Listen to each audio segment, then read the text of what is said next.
The question of how and why the United Nations is the crux of the great conspiracy to destroy the sovereignty of the United States and the enslavement of the American people within a UN one-world dictatorship is a complete and unknown mystery to the vast majority of the American people. The reason for this unawareness of the frightening danger to our country and to the entire free world is simple. The masterminds behind this great conspiracy have absolute control of all of our mass communications media, especially television, the radio, the press, and Hollywood. We all know that our State Department, the Pentagon, and the White House have brazenly proclaimed that they have the right and the power to manage the news, to tell us not the truth, but what they want us to believe. They have seized that power on orders from their masters of the great conspiracy. And the objective is to brainwash the people into accepting the phony peace bait to transform the United States into an enslaved unit of the United Nations one world government. First of all, bear in mind that the so-called UN police action in Korea, fought by the United States, in which 150,000 of our sons were murdered and maimed, was part of the plot, just as the undeclared by Congress war in Vietnam, in which our sons are dying, is part of the plot, just as the plot against Rhodesia and South Africa, in which our sons will be dying, is part of the UN plot. However, the vitally important thing for all Americans, all you mothers of the boys who died in Korea and are now dying in Vietnam, to know is that our so-called leaders in Washington, whom we elected to safeguard our nation and our Constitution, are the betrayers, and that behind them are a comparatively small group of men whose sole objective is to enslave the whole world of humanity in their satanic plot of one world government. Now, in order to give you a very clear picture of this satanic plot, I will go back to its beginning, clear back in the middle of the 18th century, and name the men who put that plot into action, and then bring you down to the present, today's status of that plot. Now, as a matter of further intelligence, a term used by the FBI, let me clarify the meaning of the expression, "He is a liberal." The enemy, meaning the one world conspirators, have seized upon that word liberal as a cover-up for their activities. It sounds so innocent and so humanitarian to be liberal. Will make sure that the person who calls himself a liberal or is described as a liberal is not in truth a red. Now then, this satanic plot was launched back in the 1760s when it first came into existence under the name of the Illuminati. This Illuminati was organized by one Adam Weishaupt, born a Jew, who was converted to Catholicism and became a Catholic priest, and then, at the behest of the then newly organized House of Rothschild, defected and organized the Illuminati. Naturally, the Rothschilds financed that operation. And every war since then, beginning with the French Revolution, has been promoted by the Illuminati, operating under various names and guises. I say under various names and guises because after the Illuminati was exposed and became too notorious, Weishaupt and his co-conspirators began to operate under various other names. In the United States, immediately after World War I, they set up what they called the Council on Foreign Relations, commonly referred to as the C.F.R. And this C.F.R. is actually the Illuminati in the United States. And its hierarchy, the masterminds in control of the C.F.R., to a very great extent are the descendants of the original Illuminati conspirators. But to conceal that fact, Most of them changed their original family names to American-sounding names. For example, the true name of the Dillons, Clarence and Douglas Dillon, once Secretary of the U.S. Treasury Department, is Lepowski. I'll come back to all this later. There is a similar establishment of the Illuminati in England, operating under the name of the British Institute of International Affairs.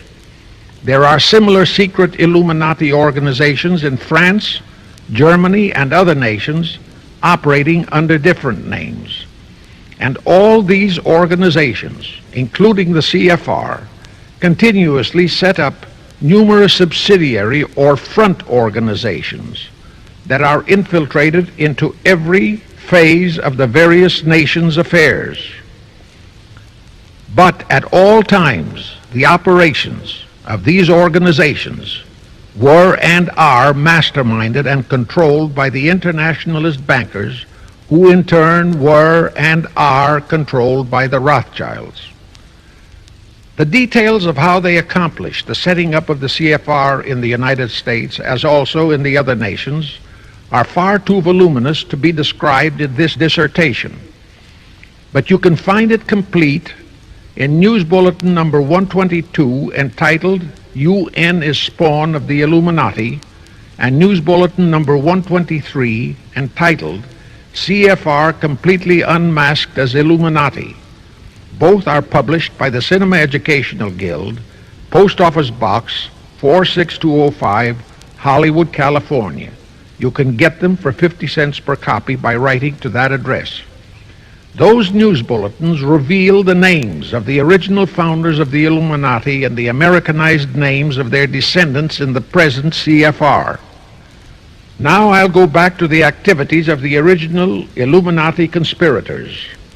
As revealed in News Bulletin number 122, one branch of the Rothschild family had financed Napoleon. Another branch of the Rothschilds, both branches the real masterminds of the Illuminati, financed Britain, Germany, and the other nations in the Napoleonic Wars. Immediately after the Napoleonic Wars, the Illuminati assumed that all the nations were so destitute and so weary of wars that they'd be glad for any solution. So the Rothschild stooges set up what they called the Congress in Vienna, and at that meeting they tried to create the first League of Nations, their first attempted one world government, on the theory that all the crowned heads of the European governments were so deeply in debt to them that they would willingly or unwillingly serve as their stooges. But the Tsar of Russia caught the stench of the plot and completely torpedoed it. The enraged Nathan Rothschild, then the head of that dynasty, vowed that someday he or his descendants would destroy the Tsar and his entire family, and his descendants did accomplish that very threat in 1917. At this point, bear in mind that the Illuminati was not set up to operate on a short-range basis. Normally, a conspirator of any type enters into a conspiracy with the expectation of achieving his objective during his own lifetime. But that was not the case with the Illuminati. True, they hoped to accomplish their objective during their lifetime. But, paraphrasing The Show Must Go On, the Illuminati operates on the very long-range basis. Whether it will take scores of years or even centuries, they have dedicated their descendants to keep the plot boiling until they hope the conspiracy is achieved. Now let's go back to the birth of the Illuminati. Adam Weishaupt was a Jesuit-trained professor of canon law, teaching in Ingolstadt University when he defected from Christianity to embrace the Luciferian conspiracy. It was in 1770 that the professional moneylenders, the then recently organized House of Rothschild, retained him to revise and modernize the age-old protocols of Zionism, which from the outset was designed to give the synagogue of Satan, so named by Jesus Christ, ultimate world domination, so they could impose the Luciferian ideology upon what would remain of the human race after the final social cataclysm by use of satanic despotism. Weishaupt completed his task May 1st, 1776. Now you know why May 1 is the great day with all communist nations to this very day. That was the day, May 1, 1776, that Weishaupt completed his plan and officially organized the Illuminati to put the plan into execution. That plan required the destruction of all existing governments and religions. That objective was to be reached by dividing the masses of people whom he, Weishaupt, termed Goyim, or human cattle, into opposing camps in ever-increasing numbers on political, social, economic, and other issues, the very conditions we have in our country today. The opposing sides were then to be armed and incidents provided which would cause them to fight and weaken themselves and gradually destroy national governments and religious institutions. Again, I say, the very conditions in the world today. And at this point, let me stress a prime feature of the Illuminati plans. When and if their blueprint for world control, the protocols of the elders of Zion, is discovered and exposed, they would wipe all the Jews off the face of the earth in order to divert suspicions from themselves. If you think this is far-fetched, bear in mind that they permitted Hitler, a liberal socialist himself, who was financed by Krupp, Kennedy, the Warburgs, and the Rothschilds, to incinerate 600,000 Jews. Now, just why did the conspirators choose the word Illuminati for their satanic organization? Weishaupt himself said that the word is derived from Lucifer and means holders of the light, using the lie that his objective was to bring about a one-world government to enable those with mental ability to govern the world and prevent all wars in the future. In short, using the word peace on earth as his bait, exactly as that same bait, peace, was used by the 1945 conspirators to foist the United Nations on us. Weishaupt, financed, I repeat, by the Rothschilds, recruited some 2,000 paid followers. These included the most intelligent men in the fields of arts and letters, education, the sciences, finance, and industry. He then established lodges of the Grand Orient, Masonic lodges, to be their secret headquarters. And I again repeat that in all of this he was acting under orders from the House of Rothschild. The main features of the Weishaupt plan of operation required his Illuminati to do the following things to help them to accomplish their purpose. Number one, use monetary and sex bribery to obtain control of men already in high places in the various levels of all governments and other fields of endeavor. Once influential persons had fallen for the lies, deceits, and temptations of the Illuminati, they were to be held in bondage by application of political and other forms of blackmail, threats of financial ruin, public exposure and physical harm, even death, to themselves and loved members of their families. Do you realize how many present top officials in our federal government in Washington are controlled in just that way by the C.F.R.? Do you realize how many homosexuals in our State Department, the Pentagon, all federal agencies, even in the White House, are controlled that way? Number two, Illuminati on the faculties of colleges and universities were to cultivate students possessing exceptional mental ability belonging to well-bred families with international leanings and recommend them for special training in internationalism. Such training was to be provided by granting scholarships to those selected by the Illuminists. That gives you an idea what a Rhodes Scholarship means.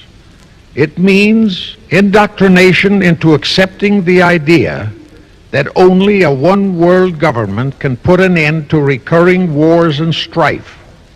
That's how the United Nations was sold to the American people. One of the most notable Rhodes Scholars we have in our country is Senator William J. Fulbright, sometimes referred to as Half-Bright. His entire voting record spells Illuminati. All such scholars were to be first persuaded and then convinced that men of special talent and brains have the right to rule those less gifted on the ground that the masses don't know what is best for them physically, mentally, and spiritually. In addition to the Rhodes and similar scholarships, today there are 3 special Illuminati schools located in Gordonstown in Scotland, Salem in Germany, and Anavrita in Greece. These 3 are known ones, but there are others that are kept undercover. Prince Philip, the husband of Britain's Queen Elizabeth, was educated at Gordonstown at the instigation of Lord Louis Mountbatten, his uncle, a Rothschild relative who became Britain's admiral of the fleet after World War II ended. Number 3, all influential people trapped into coming under the control of the Illuminati, plus the students who had been specially educated and trained, were to be used as agents and placed behind the scenes of all governments as experts and specialists, so they would advise the top executives to adopt policies which would, in the long run, serve the secret plans of the Illuminati one-world conspiracy and bring about the destruction of the governments and religions they were elected or appointed to serve. Do you know how many such men operate in our government at this very time? Rusk, McNamara, Hubert Humphrey, Fulbright, Kuchel, and go on and on and on. Number 4, perhaps the most vital directive in Weishaupt's plan was to obtain absolute control of the press, at that time the only mass communications media, to distribute information to the public, so that all news and information could be slanted, so that the masses could be convinced that a one-world government is the only solution to our many and varied problems. Now do you know who owns and controls our mass communications media? I'll tell you, practically all the movie lots in Hollywood is owned by the Lehmans, Kuhn Loeb and Company, Goldman Sachs, and other internationalist bankers. All the national radio and TV channels in the nation are owned and controlled by those same internationalist bankers. The same is true of every chain of metropolitan newspapers and magazines, also of the press wire services, such as Associated Press, United Press International, etc. The supposed heads of all those media are merely the fronts for the internationalist bankers, who in turn compose the hierarchy of the C.F.R., today's Illuminati in America. Now can you understand why the Pentagon's press agent Sylvester so brazenly proclaimed that the government has the right to lie to the people? What he really meant was that our C.F.R.-controlled government had the power to lie to and be believed by the brainwashed American people. And let's again go back to the first days of the Illuminati.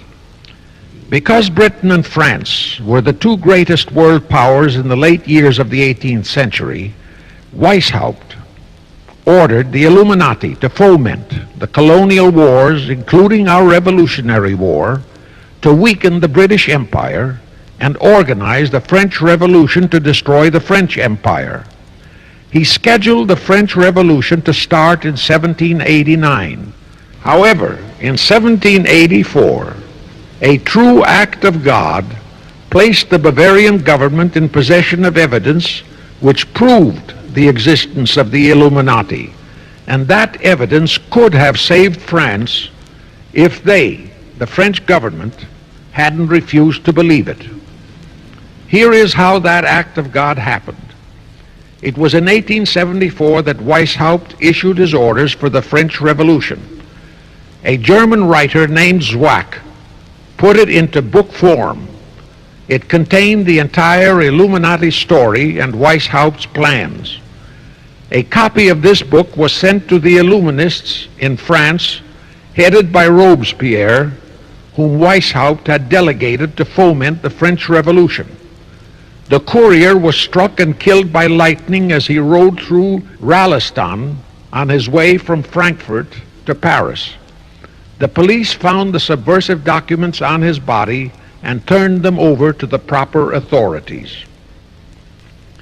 After careful study of the plot, the Bavarian government ordered the police to raid Weishaupt's newly organized lodges of the Grand Orient and the homes of his most influential associates.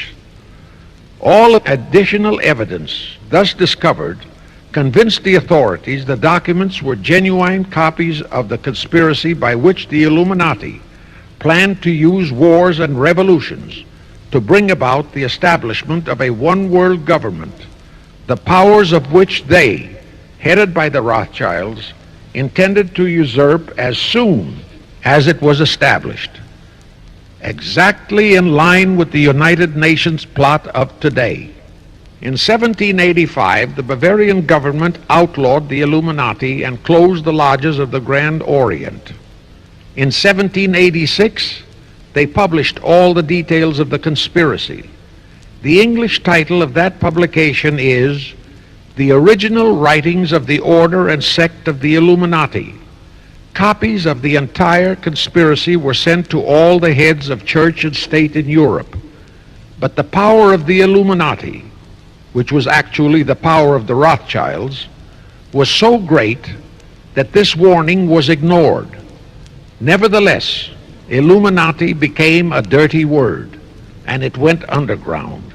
At the same time, Weishaupt ordered Illuminists to infiltrate into the lodges of Blue Masonry and form their own secret societies within all secret societies. Only Masons who proved themselves internationalists and those whose conduct proved they had defected from God were initiated into the Illuminati. Thenceforth, the conspirators donned the cloak of philanthropy and humanitarianism to conceal their revolutionary and subversive activities.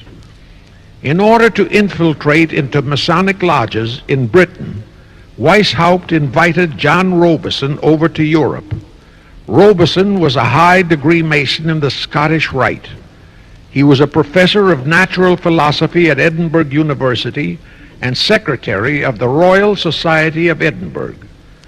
Robison did not fall for the lie that the objective of the Illuminati was to create a benevolent dictatorship, but he kept his reactions to himself so well that he was entrusted with a copy of Weishaupt's revised conspiracy for study and safekeeping. Anyway, because the heads of state and church in France were deluded into ignoring the warnings given them, the revolution broke out in 1789 as scheduled by Weishaupt. In order to alert other governments to their danger, in 1798 Robison published a book entitled Proof of a Conspiracy to Destroy All Governments and Religions. But his warnings were ignored, exactly as our American people have been ignoring all warnings about the United Nations and the Council on Foreign Relations, the C.F.R. Now here is something that will stun and very likely outrage many who hear this, but there is documentary proof that our own Thomas Jefferson and Alexander Hamilton became students of Weishaupt. Jefferson was one of Weishaupt's strongest defenders when he was outlawed by his government. And it was Jefferson who infiltrated the Illuminati into the then newly organized lodges of the Scottish Rite in New England. Here is the proof. In 1789, John Robeson warned all Masonic leaders in America that the Illuminati had infiltrated into their lodges. And on July 19, 1789, David Papin, president of Harvard University, issued the same warning to the graduating class and lectured them on the influence Illuminism was acquiring on American politics and religion. And to top it off, John Quincy Adams, who had organized the New England Masonic lodges, issued his warnings. He wrote 3 letters to Colonel William L. Stone, a top Mason, in which he exposed how Jefferson was using Masonic lodges for subversive, Illuministic purposes. Those 3 letters are at this very time in Wittenberg Square Library in Philadelphia. In short, Jefferson, founder of the Democratic Party, was a member of the Illuminati, which at least partly accounts for the condition of the party at this time. And through infiltrations of the Republican Party, we have exactly nothing of loyal Americanism today. That disastrous rebuff at the Congress in Vienna, created by the Tsar of Russia, did not by any means destroy the Illuminati conspiracy. It merely forced them to adopt a new strategy. Realizing that the one world idea was, for the moment, killed, the Rothschilds decided that to keep the plot alive, they'd have to do it by heightening their control of the money systems of the European nations. Earlier, by a ruse, the outcome of the Battle of Waterloo had been falsified. Rothschild had spread a story that Napoleon had won that battle. That had precipitated a terrific panic on the stock market in England. All stocks had plummeted down to practically zero, and Nathan Rothschild bought all the stocks for virtually a penny on its dollar values. That gave him complete control of the economy of Britain and virtually of all Europe. So immediately after that Congress in Vienna had boomeranged, Rothschild forced Britain to set up a new Bank of England, which he absolutely controlled, exactly as later, through Jacob Schiff, he engineered our own Federal Reserve Act, which gave the House of Rothschild a secret control of the economy in the United States. But now for a moment, let's dwell on the activities of the Illuminati in the United States. In 1826, one Captain William Morgan decided it was his duty to inform all Masons and the general public what the full truth was regarding the Illuminati, their secret plans and intended objectives. Also reveal the identities of the masterminds of the conspiracy. The Illuminati promptly tried Morgan in absentia and convicted him of treason. They ordered one Richard Howard, an English Illuminist, to carry out their sentence of execution as a traitor. Morgan was warned and he tried to escape to Canada, but Howard caught up with him near the border, near the Niagara Gorge to be exact, where he murdered him. This was verified in a sworn statement made in New York by one Avery Allen to the effect that he heard Howard render his report of the execution to a meeting of Knights Templars in St. John's Hall, New York. He also told how arrangements had been made to ship Howard back to England. That Allen affidavit is on record in New York City archives. Very few Masons and very few of the general public know that general disapproval over that incident of murder caused approximately half of all the Masons in the northern jurisdiction of the United States to secede. Copies of the minutes of the meeting held to discuss that matter are still in existence in safe hands, and that all that secrecy emphasizes the power of the masterminds of the Illuminati to prevent such terrible events of history from being taught in our schools. In the early 1850s, the Illuminati held a secret meeting in New York, which was addressed by a British Illuminist named Wright. Those in attendance were told that the Illuminati was organizing to unite the nihilist and atheist groups with all other subversive groups into an international to be known as communists. That was when the word communist first came into being, and it was intended to be the supreme weapon and scare word to terrify the whole world and drive the terrorized peoples into the Illuminati one world scheme.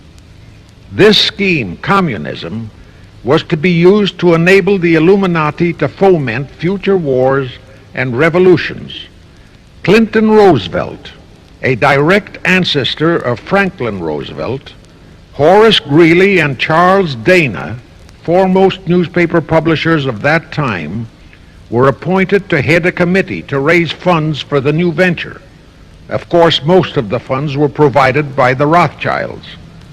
And this fund was used to finance Karl Marx and Engels when they wrote Das Kapital and the Communist Manifesto in Soho, England.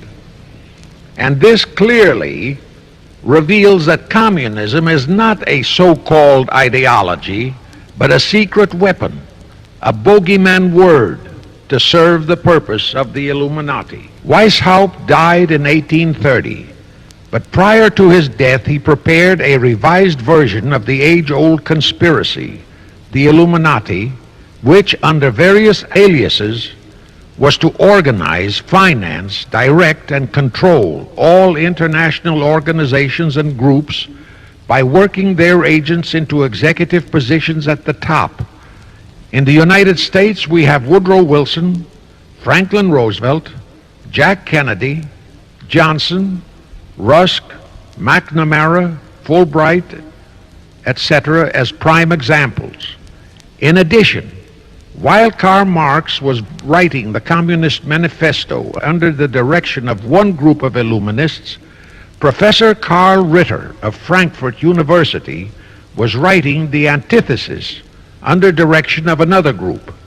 The idea was that those who direct the overall conspiracy could use the differences in those two so-called ideologies to enable them to divide larger and larger members of the human race into opposing camps so that they could be armed and then brainwashed into fighting and destroying each other, and particularly to destroy all political and religious institutions. The work Ritter started was continued after his death and completed by the German so-called philosopher Friedrich Wilhelm Nietzsche, who founded Nietzscheism. This Nietzscheism was later developed into fascism and then into Nazism and was used to foment World Wars I and II. In 1834, the Italian revolutionary leader Giuseppe Mazzini was selected by the Illuminati to direct their revolutionary program throughout the world. He served in that capacity until he died in 1872. But some years before he died, Mazzini had enticed an American general named Albert Pike into the Illuminati. Pike was fascinated by the idea of a one-world government, and ultimately he became the head of this Luciferian conspiracy. Between 1859 and 1871, he, Pike, worked out a military blueprint for 3 world wars and various revolutions throughout the world, which he considered would forward the conspiracy to its final stage in the 20th century. Again, I remind that these conspirators were never concerned with immediate success. They always operated on a long-range view. Pike did most of his work in his home in Little Rock, Arkansas. But a few years later, when the Illuminati's lodges of the Grand Orient became suspect and repudiated because of Mazzini's revolutionary activities in Europe, Pike organized what he called the New and Reformed Palladian Rite. He set up 3 Supreme Councils, one in Charleston, South Carolina, one in Rome, Italy, and the third in Berlin, Germany. He had Mazzini establish 23 subordinate councils in strategic locations throughout the world.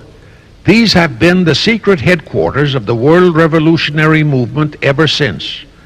Long before Marconi invented radio, the scientists in the Illuminati had found the means for Pike and the heads of his councils to communicate secretly. It was the discovery of that secret that enabled intelligence officers to understand how apparently unrelated incidents, one such as the assassination of an Austrian prince at Sarajevo, took place simultaneously throughout the world, which developed into a war or a revolution. Pike's plan was as simple as it has proved effective. It called for communism, Nazism, political Zionism, and other international movements be organized and used to foment 3 global world wars and at least 2 major revolutions. The First World War was to be fought so as to enable the Illuminati to destroy Tsarism in Russia, as vowed by Rothschild after the Tsar had torpedoed his scheme at the Congress in Vienna, and to transform Russia into a stronghold of atheistic communism. The differences stirred up by agents of the Illuminati between the British and German empires were to be used to foment this war. After the war would be ended, communism was to be built up and used to destroy other governments and weaken religions. World War II, when and if necessary, was to be fomented by using the controversies between fascists and political Zionists. And here let it be noted that Hitler was financed by Krupp, the Warburgs, the Rothschilds, and other internationalist bankers, and that the slaughter of the supposed 600,000 Jews by Hitler didn't bother the Jewish internationalist bankers at all. That slaughter was necessary in order to create worldwide hatred of the German people and thus bring about the war against them. In short, this Second World War was to be fought to destroy Nazism and to increase the power of political Zionism so that the State of Israel could be established in Palestine. During this World War II, international communism was to be built up until it equaled in strength that of united Christendom.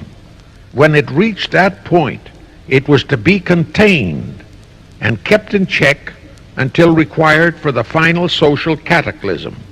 As we know now, Roosevelt, Churchill, and Stalin put that exact policy into effect, and Truman, Eisenhower, Kennedy, and Johnson continued that same exact policy.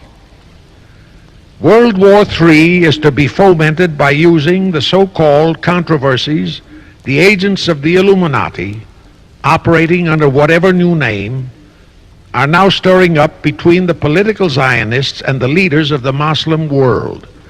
That war is to be directed in such a manner that all of Islam and political Zionism, Israel, will destroy each other, while at the same time the remaining nations, once more divided on this issue, will be forced to fight themselves into a state of complete exhaustion, physically, mentally, spiritually, and economically.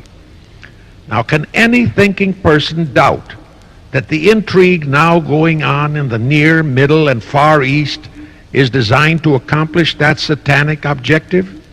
Pike himself foretold all this in a statement he made to Mazzini on August 15, 1871. Pike stated that after World War III is ended, those who will inspire to undisputed world domination will provoke the greatest social cataclysm the world has ever known. Quoting his own words, taken from the letter he wrote to Mazzini, and which letter is now catalogued in the British Museum in London, England, he said, "We shall unleash the nihilists and the atheists, and we shall provoke a great social cataclysm which in all its horror will show clearly to all nations the effect of absolute atheism, the origin of savagery and of most bloody turmoil. Then everywhere the people forced to defend themselves against the world minority of revolutionaries will exterminate those destroyers of civilization, and the multitudes disillusioned with Christianity, whose deistic spirits will be from that moment on without direction and leadership, and anxious for an ideal but without knowledge where to send its adoration, will receive the true light through the universal manifestation of the pure doctrine of Lucifer, brought finally out into public view, a manifestation which will result from a general reactionary movement which will follow the destruction of Christianity and atheism, both conquered and exterminated at the same time." When Mazzini died in 1872, Pike made another Italian revolutionary leader named Adrian Lemmy his successor. Lemmy, in turn, was succeeded by Lenin and Trotsky, then by Stalin. The revolutionary activities of all those men were financed by British, French, German, and American international bankers, all of them dominated by the House of Rothschild.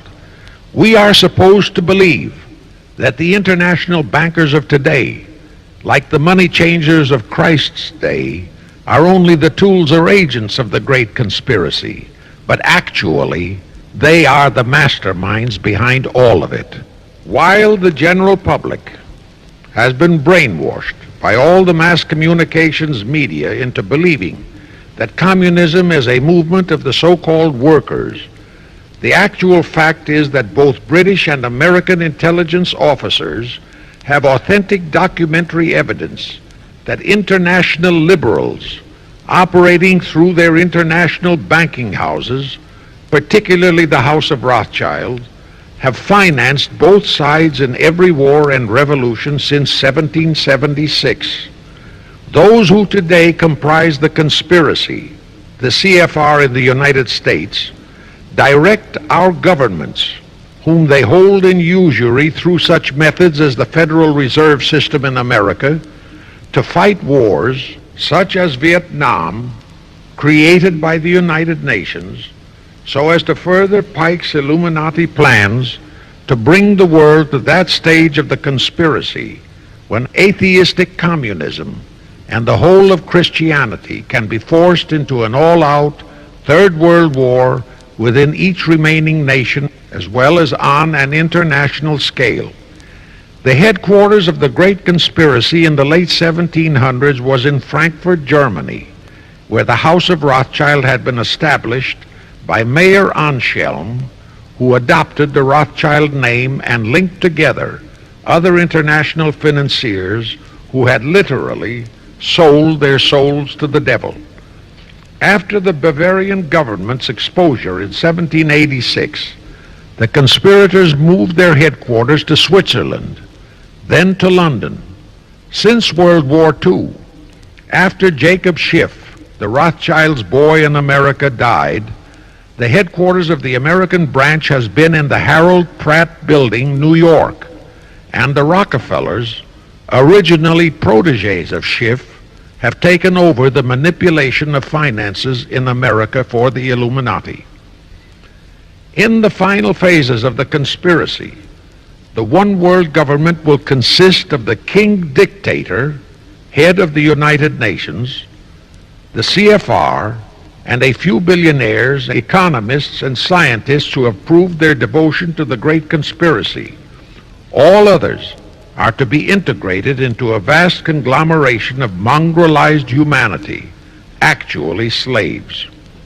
Now let me show you how our federal government and the American people have been sucked into the one world takeover plot of the Illuminati great conspiracy, and always bear in mind that the United Nations was created to become the housing for that one world so-called liberal conspiracy.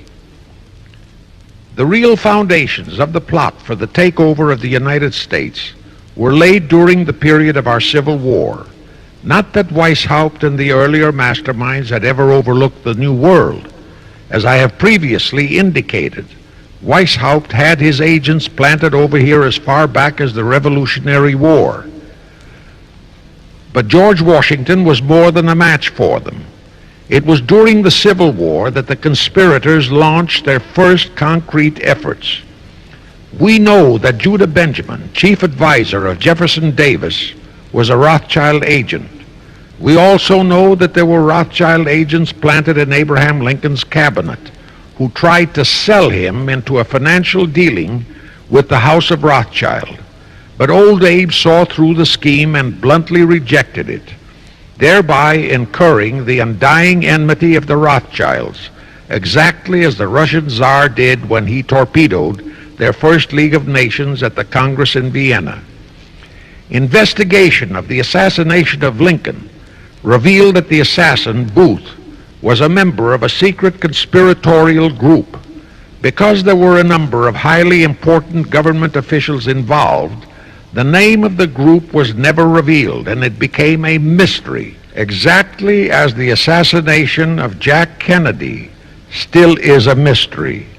But I am sure it will not for long remain a mystery.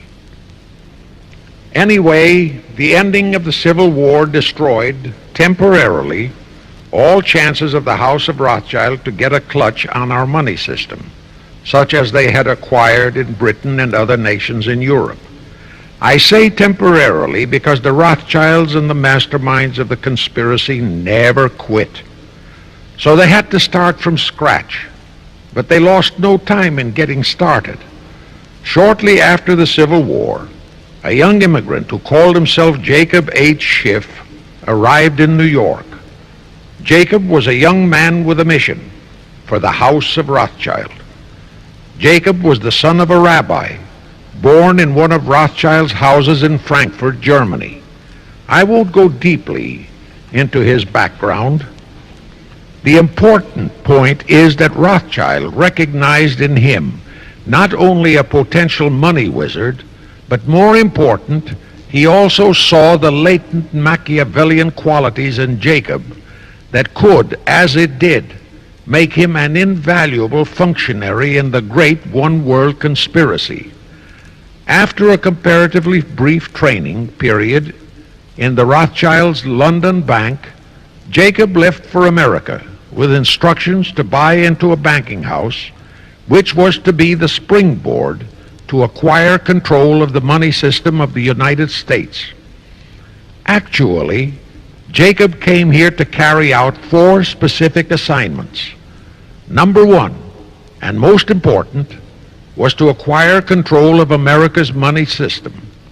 Number 2, find desirable men who, for a price, would be willing to serve as stooges for the great conspiracy and promote them into high places in our federal government, our Congress, in the U.S. Supreme Court, and all federal agencies. Number 3, create minority group strife throughout the nations, particularly between whites and blacks. Number 4, create a movement to destroy religion in the United States, but Christianity to be the chief target. Earlier, I stated that Jacob Schiff came to America with orders by Rothschild to carry out 4 specific directives. The first and most important one was to get control of the United States money system. Let's trace Schiff's step to accomplish that directive. As a first step, he had to buy into a banking house, but it had to be the kind of a house that he could absolutely control and mold for that primary objective of entrapping our U.S. money system. After carefully scouting around, Jacob bought a partnership in a firm that called itself Kuhn and Loeb.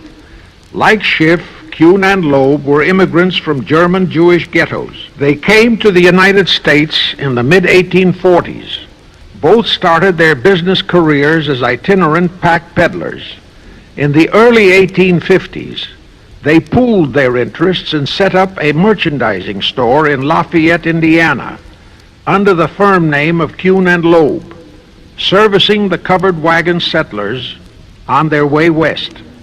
In the years that followed, they set up similar stores in Cincinnati and St. Louis. Then they added pawnbroking to their merchandising pursuits.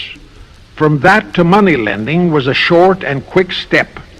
By the time Schiff arrived on the scene, Kuhn and Loeb was a well-known private banking firm, and this is the firm Jacob bought into. Shortly after he became a partner in Kuhn and Loeb, Schiff married Loeb's daughter, Teresa. Then he bought out Kuhn's interests and moved the firm to New York, and Kuhn and Loeb became Kuhn, Loeb and Company, international bankers, with Jacob Schiff, agent of the Rothschilds, ostensibly the sole owner. And throughout his career, this blend of Judas and Machiavelli, the first hierarch of the Illuminati, great conspiracy in America, posed as a generous philanthropist and a man of great holiness, the cover-up policy set forth by the Illuminati. As I have stated, the first great step of the conspiracy was to be the entrapment of our money system. To achieve that objective, Schiff had to get full cooperation of the then big banker elements in America, and that was easier said than done. Even in those years, Wall Street was the heart of the American money mart, and J.P. Morgan was its dictator. Next in line were the Drexels and the Biddles in Philadelphia. All the other financiers, big and little, danced to the music of those three houses, but particularly to that of Morgan.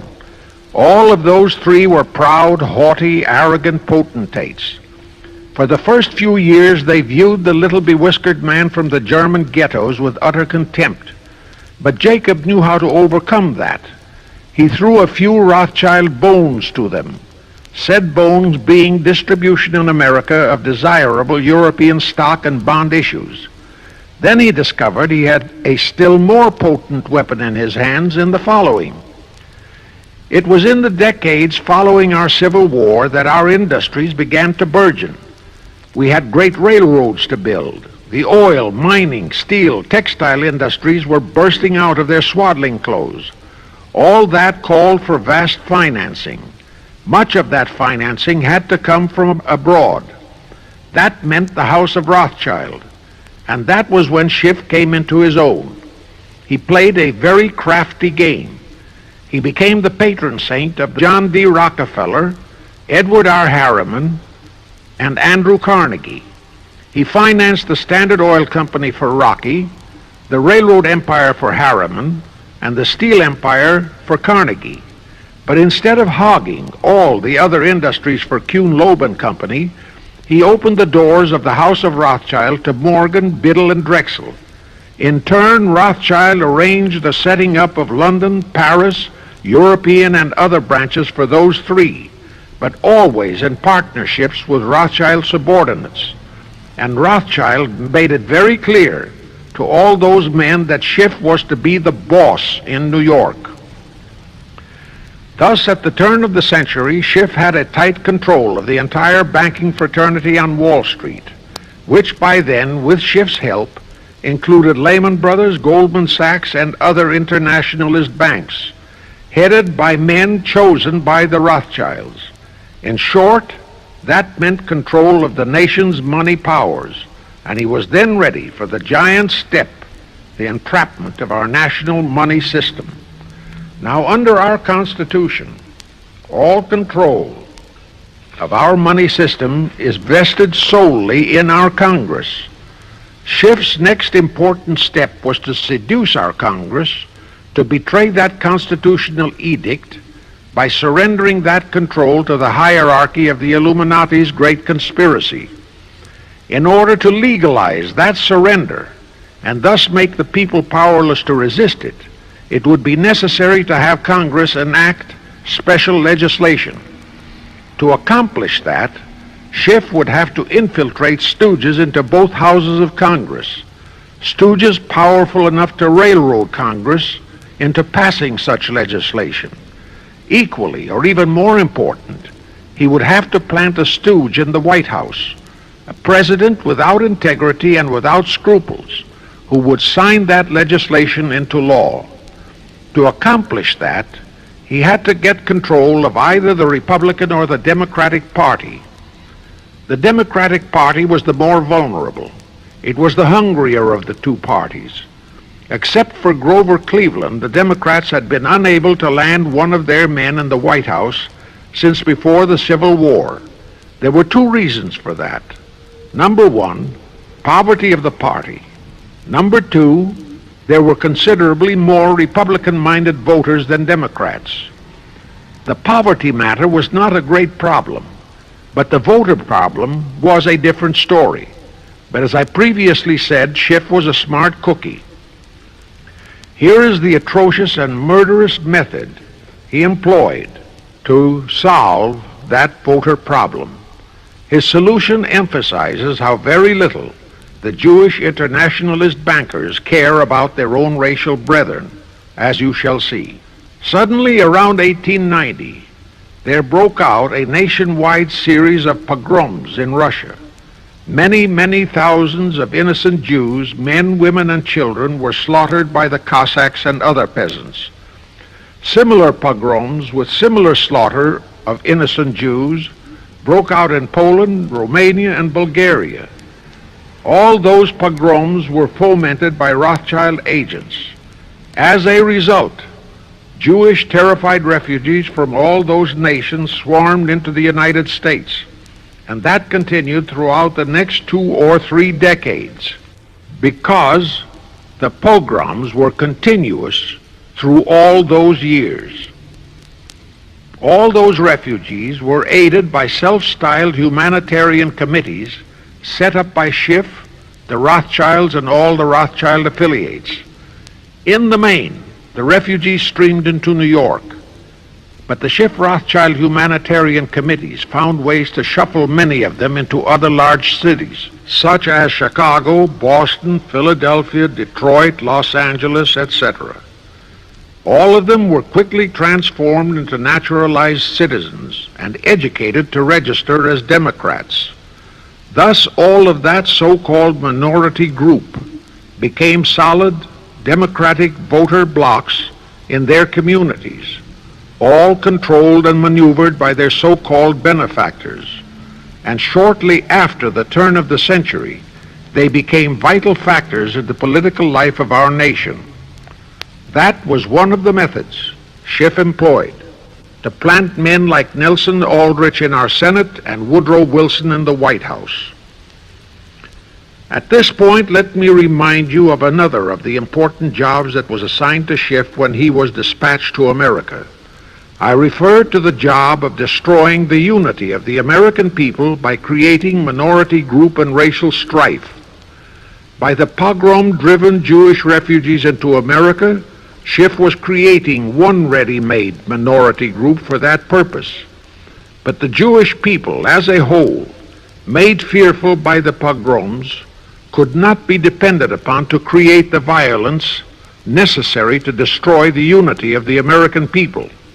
But right within America, there was an already made-to-order, although as yet a sleeping minority group, the Negroes, who could be sparked into so-called demonstrations, rioting, looting, murder, and every other type of lawlessness. All that was necessary was to incite and arouse them. Together, those two minority groups, properly maneuvered, could be used to create exactly the kind of strife in America the Illuminati would need to accomplish their objective. Thus, at the same time that Schiff and his co-conspirators were laying their plans for the entrapment of our money system, they were also perfecting plans to hit the unsuspecting American people with an explosive and terrifying racial upheaval that would tear the people into hate fractions and create chaos throughout the nation, especially on all college and university campuses. all protected by Earl Warren decisions and our so-called leaders in Washington. Of course, perfecting those plans required time and infinitely patient organizing. Now, to remove all doubts, I'll take a few moments to give you documentary proof of this racial strife plot. First of all, they had to create leaderships and organizations to draw in millions of dupes, both Jewish and Negroes, who would do the demonstrating and commit the rioting, looting, and lawlessness. So in 1909, Schiff, the Laymans, and other conspirators organized and set up the National Association for the Advancement of the Colored People, known as the NAACP. The presidents, directors, and legal counsels of the NAACP were always white men, Jews appointed by Schiff. And this is the case to this very day. Then, in 1913, the Schiff Group organized the Anti-Defamation League of the B'nai B'rith, commonly known as the ADL, to serve as the Gestapo and hatchet man outfit for the entire great conspiracy.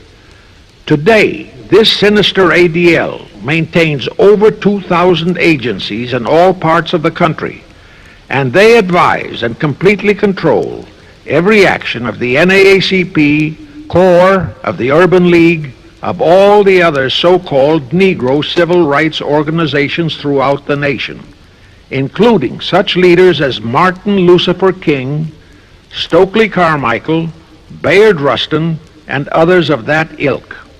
In addition, the ADL acquired absolute control of the advertising budgets of many department stores, hotel chains, and TV and radio industrialist sponsors, also advertising agencies, in order to control practically all the mass communications media and force every loyal newspaper to slant and falsify the news, and to further incite and at the same time create sympathy for the lawlessness and violence of the Negro mobs. Here is documentary proof of the beginning of their deliberate plot to foment the Negroes into all their lawlessness. Around 1910, one Israel Zangwill wrote a play entitled The Melting Pot. It was sheer propaganda to incite the Negroes and Jews, because the play purportedly visualized how the American people were discriminating against and persecuting Jews and Negroes. At that time, nobody seemed to realize that it was a propaganda play. It was that cleverly written. The propaganda was well wrapped up in the truly great entertainment in the play, and it was a big Broadway hit. Now, in those years, the legendary Diamond Jim Brady used to throw a banquet at the famous Delmonico restaurant in New York after the opening performance of a popular play. He threw such a party for the cast of The Melting Pot, its author, producer, and chosen Broadway celebrities. By then, I'd already made a personal mark on the Broadway theater and was invited to that party. There I met George Bernard Shaw and a Jewish writer named Israel Cohen. Zangwill, Shaw, and Cohen were the triumvirate who created the Fabian Society in England, and had worked closely with a Frankfurt Jew named Mordecai, who had changed his name to Karl Marx. But remember, at that time, both Marxism and communism were just emerging, and nobody paid much attention to either, and nobody suspected the propaganda in the writings of those three really brilliant writers. At that banquet, Israel Cohen told me he was then engaged in writing a book which was to be a follow-up on Zangwill's The Melting Pot. The title of his book was to be A Racial Program for the 20th Century. At that time, I was completely absorbed by my work as a playwright, and significant as that title was, its real objective never dawned on me, nor was I interested in reading the book. But it suddenly hit me with the force of a hydrogen bomb when I received a newspaper clipping of an item published by the Washington, D.C. Evening Star in May 1957. That item was a verbatim reprint of the following excerpt in Israel Cohen's book, A Racial Program for the 20th Century, and it reads, as I quote, "We must realize that our party's most powerful weapon is racial tension. By propounding into the consciousness of the dark races that for centuries they have been oppressed by the whites, we can mold them to the program of the Communist Party. In America, we will aim for subtle victory. While inflaming the Negro minority against the whites, we will instill in the whites a guilt complex for their exploitation of the Negroes. We will aid the Negroes to rise to prominence in every walk of life, in the professions and in the world of sports and entertainment. With this prestige, the Negro will be able to intermarry with the whites and begin a process which will deliver America to our cause." That same excerpt was entered into the Congressional Record of June 7, 1957 by Representative Thomas G. Abernathy. Thus, the authenticity of that passage in Cohen's book was fully established. But the one question that remained in my mind was whether it represented the official policy or plot of the Communist Party or just a personal expression of Cohen himself. Hence I sought more proof, and I found it. In an official pamphlet published in 1935 by the New York Communist Party's official Workers' Library Publishers. That pamphlet was entitled, "The Negroes in a Soviet America." It urged the Negroes to rise up, form a Soviet state in the South, and apply for admission to the Soviet Union. It contained a firm pledge that the revolt would be supported by all American Reds and all so-called liberals. On page 38, it promised that a Soviet government would confer greater benefits to Negroes than to whites. And again, this official communist pamphlet pledged that, I quote, "Any act of discrimination or prejudice against a Negro will become a crime under the revolutionary law," unquote. That statement proved that the excerpt in Israel Cohen's book, published in 1913, was an official edict of the Communist Party and directly in line with the Illuminati blueprint for world revolution issued by Weishaupt and later by Albert Pike. Now there's only one question, and that is to prove that the communist regime is directly controlled by the American Jacob Schiff and London Rothschild masterminds of the Great Conspiracy. A little later, I will provide that proof that will remove even a remote doubt that the Communist Party as we know it was created by those masterminds, capitalists if you will note, that Schiff, the Warburgs, and the Rothschilds planned and financed the entire Russian Revolution, also the murder of the Tsar and his family, and that Lenin, Trotsky, and Stalin took their orders directly from Schiff and the other capitalists whom they supposedly are fighting. Now can you see why the vile Earl Warren and his equally vile co-Supreme Court justices issued that infamous and treasonous desegregation decision in 1954?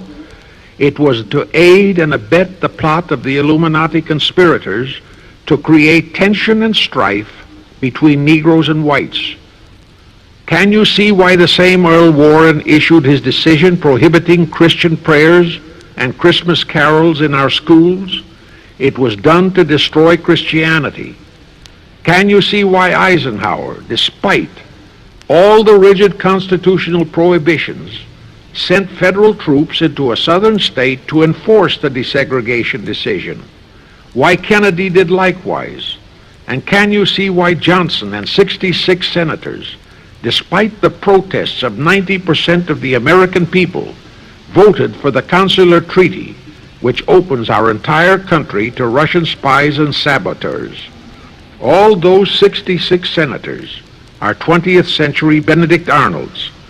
It is up to you and you, all of the American people, to force Congress, our elected servants, to haul in those American traitors for impeachments, and that when proven guilty, they all be given the punishment prescribed for traitors who aid and abet our enemies. And that includes the forcing of rigid investigations by Congress of the CFR and all their fronts, such as the ADL, the NAACP, SNCC, and such Illuminati tools as Martin Lucifer King. Such investigations will completely unmask all the leaders in Washington and the Illuminati and all their affiliations and affiliates as traitors carrying out the Illuminati plot. It will completely unmask the United Nations as the intended crux of the entire plot and force Congress to take the U.S. out of the UN and hurl the UN out of the U.S. In fact, it will destroy the UN and the entire plot. Before I close this phase, I wish to reiterate and stress one vital point, which I urge you to never forget if you wish to save our country for your children and their children. Here is the point. Every unconstitutional and unlawful act committed by Woodrow Wilson, by Franklin Roosevelt, by Truman, Eisenhower, and Kennedy, and are now being committed by Johnson, is exactly in line with the Illuminati conspirators' centuries-old plot outlined by Weishaupt and Albert Pike.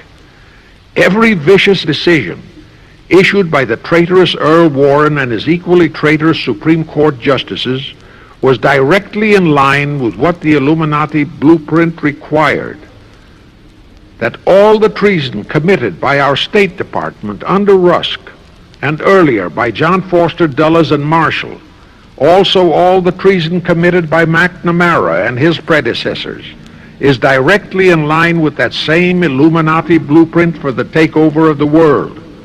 Also the amazing treason by various members of our Congress, especially by the 66 senators who signed for the Consular Treaty, has been committed on orders from the Illuminati.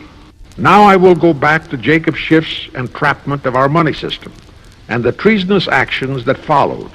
It will also reveal the Schiff-Rothschild control of not only Karl Marx, but of Lenin, Trotsky, and Stalin, who created the revolution in Russia and set up the Communist Party. It was in 1908 that Schiff decided the time had come for his seizure of our money system. His chief lieutenants in that seizure were Colonel Edward Mandell House, whose entire career was that of chief executive and courier for Schiff, as I shall show, Bernard Baruch, and Herbert Lehman. In the fall of that year, they assembled in secret conclave at the Jekyll Island Hunt Club, owned by J.P. Morgan at Jekyll Island, Georgia.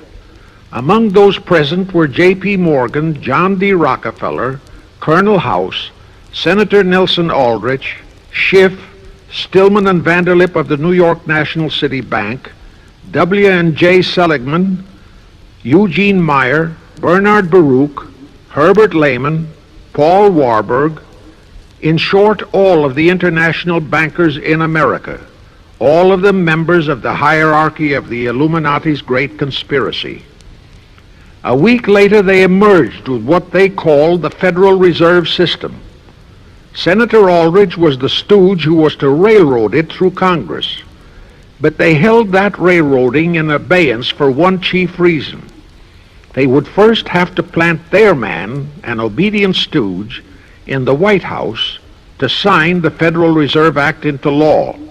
They knew that even if the Senate would pass that act unanimously, the then newly elected President Taft would promptly veto it.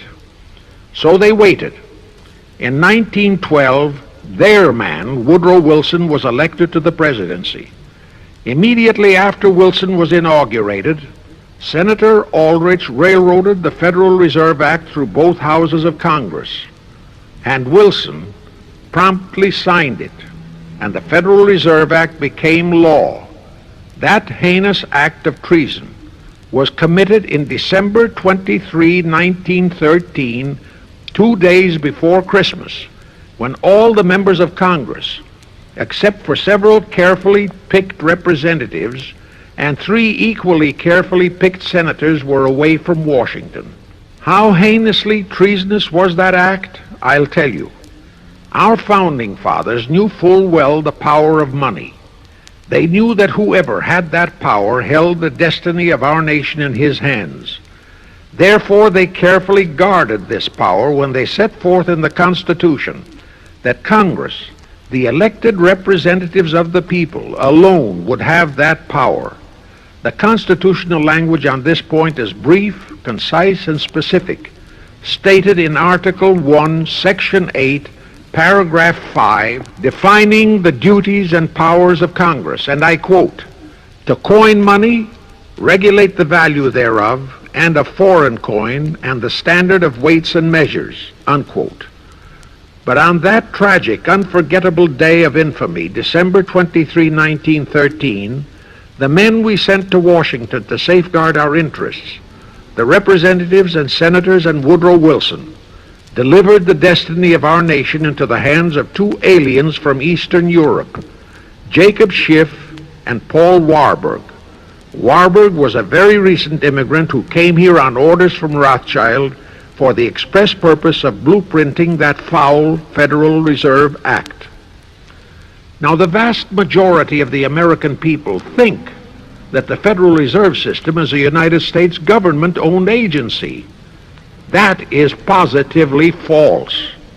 All of the stock of the Federal Reserve banks is owned by the member banks, and the heads of the member banks are all members of the hierarchy of the great Illuminati conspiracy known today as the C.F.R. The details of that act of treason in which many traitorous so-called Americans participated are far too long for this recording, but all those details are available in a book entitled The Federal Reserve Conspiracy, written by Eustace Mullins. In that book, Mullins tells the entire horrifying story and backs it up with unquestionable documentations. Aside from it being a truly fascinating and shocking story of that great betrayal, every American should read it as a matter of vital intelligence for the time when the whole American people will finally come awake and smash the entire conspiracy. And with God's help, that awakening will surely come. You can get a copy of that book from the publishers, the Christian Educational Association, 530 Chestnut Street, Union, New Jersey. Now, if you think that those aliens and their by accident of birth American co-conspirators would be content with just the control of our money system, you're in for another very sad shock. The Federal Reserve System gave the conspirators complete control of our money system, but it in no way touched the earnings of the people, because the Constitution positively forbids what is now known as the 20% withholding tax.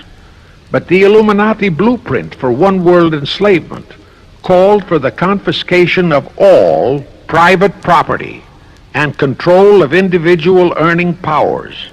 This, and Karl Marx stressed that feature in his blueprint, had to be accomplished by a progressive graduated income tax. As I stated, such a tax could not lawfully be imposed upon the American people. It is succinctly and expressly forbidden by our Constitution. Thus, only an amendment to the Constitution could give the federal government such confiscatory powers. Well, that too was not an insurmountable problem for our Machiavellian plotters. The same elected leaders in both houses of Congress and the same Mr. Woodrow Wilson, who signed the infamous Federal Reserve Act into law, amended the Constitution to make the federal income tax, known as the 16th Amendment, a law of the land. Both are illegal under our Constitution.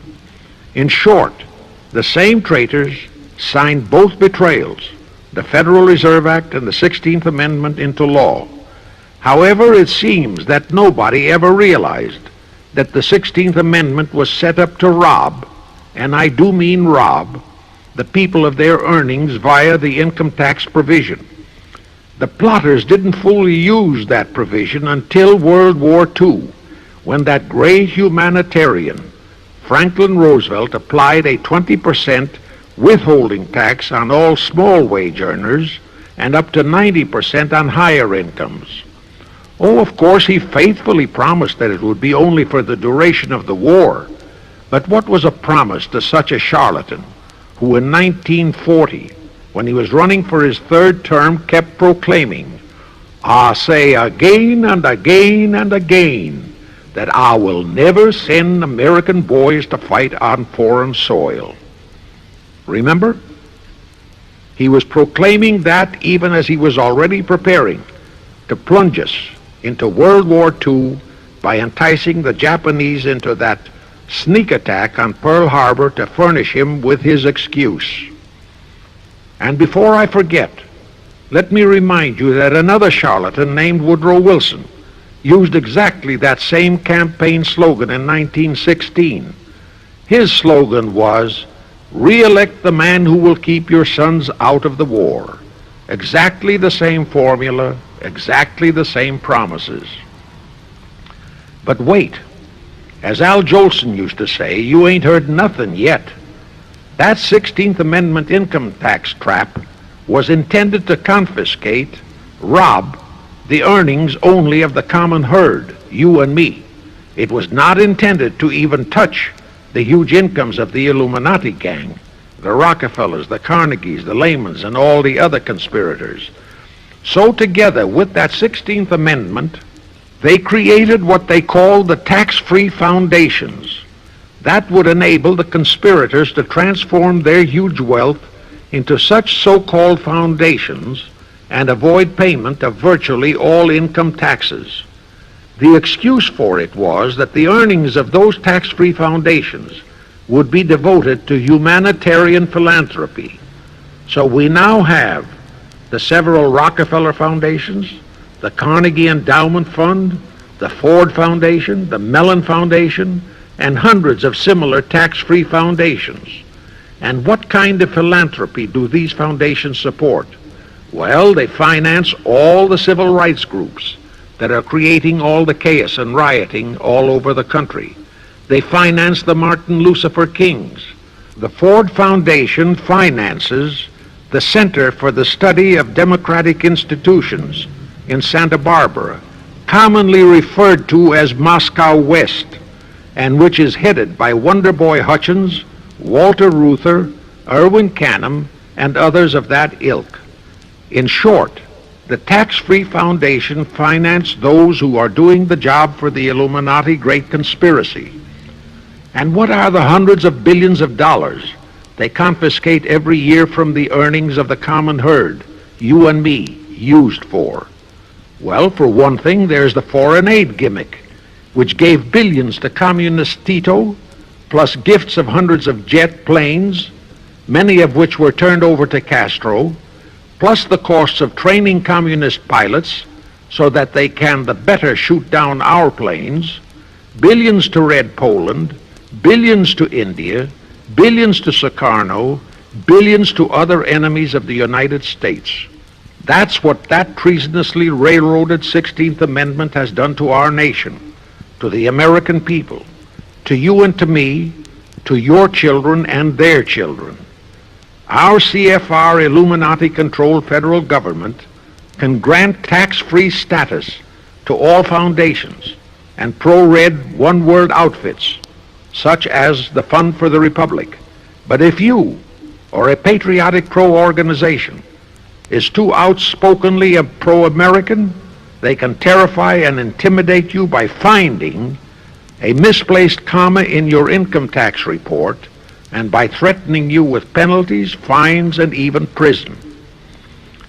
Future historians will wonder how the American people could have been so naive and stupid as to have permitted such audaciously brazen acts of treason as the Federal Reserve Act and the 16th Amendment. Well, they were not naive and they were not stupid. The answer is they trusted the men they elected to safeguard our country and our people, and they just didn't have even an inkling about either betrayal until after each one had been accomplished. It was the Illuminati-controlled mass communications media that kept and is keeping our people naive and stupid and unaware of the treason being committed. Now the great question is, when will the people wake up and do to our traitors of today what George Washington and our founding fathers would have done to Benedict Arnold? Actually, Benedict Arnold was a petty traitor compared to our present traitors in Washington. Now let's go back to the events that followed the rape of our Constitution by the passage of the Federal Reserve Act of the 16th Amendment. With Wilson completely under their control, the masterminds of the Great Conspiracy put in motion their next and what they hoped would be their final steps to achieve their one world government. The first of those steps was to be World War I. Why war? Simple. The only excuse for a one world government is that it will supposedly ensure peace. The only thing that can make people cry for peace is war. War brings chaos, destruction, exhaustion, to winner as well as to loser. It brings economic ruin to both. Most important, it destroys the flower of the young manhood of both. To the saddened and heartbroken oldsters, the mothers and fathers, who are left with nothing but memories of their beloved sons, peace becomes worth any price. And that is the emotion upon which the conspirators depend for the success of their satanic plot. Throughout the 19th century, from 1814 to 1914, the world as a whole was at peace. Such wars as the Franco-Prussian, our own Civil War, the Russo-Japanese War, were what might be termed local disturbances that did not affect the rest of the world. All the great nations were prosperous, the peoples staunchly nationalistic and fiercely proud of their sovereignties. It was utterly unthinkable that the French and the German peoples would be willing to live under a one-world government, or the Turks and the Russians, or the Chinese and the Japanese. Even more unthinkable that a Kaiser Wilhelm, or a Franz Joseph, or a Tsar Nicholas, or any monarch would willingly and meekly surrender his throne to a one-world government. But bear in mind that the peoples in all nations are the real power, and only one thing, war, could make the peoples yearn and clamor for a peace-ensuring one-world government. But it would have to be a frightful and horribly devastating war. It could not be just a local disturbing war between just two nations. It would have to be a world war. No major nation must be left untouched by the horrors and devastation of such a war. The cry for peace must be made universal. Actually, that was the format set by the Illuminati and Nathan Rothschild at the turn of the 19th century. They first maneuvered all of Europe into the Napoleonic Wars. Then the Congress in Vienna, which they, and particularly Rothschild, planned to transform into a League of Nations, which was to have been the housing for their one-world government, exactly as the present United Nations was set up to be the housing for the forthcoming, God forbid, one-world government. Anyway, that was the format the House of Rothschild and Jacob Schiff decided to employ to achieve their objective in 1914. Of course, they knew that that same format had failed in 1814, but they theorized that was only because the Tsar of Russia had torpedoed that scheme. Well, the present 1914 conspirators would eliminate that 1814 fly in the ointment. They'd make sure that after the New World War, they were conspiring there'd be no Tsar of Russia around to throw monkey wrenches into the machinery. I won't go into how they accomplished this first step to launch a world war. History records that World War I was precipitated by a trivial incident, the kind of incident both Weishaupt and Albert Pike had incorporated in their blueprints. That incident was the assassination of an Austrian archduke, arranged by the Illuminati masterminds. The war followed. It involved Germany, Austria-Hungary, and their allies, so-called the Axis powers, against France, Britain, and Russia, called the Allies. Only the United States was not involved during the first 2 years. By 1917, the conspirators had achieved their primary objective. All of Europe was in a state of destitution. All the peoples were war-weary and crying for peace. And the outcome, too, was all set. It was to come as soon as the United States would be hurled in on the side of the Allies. And that was all set to happen immediately after Wilson's re-election. After that, there could be only one outcome: complete victory for the Allies.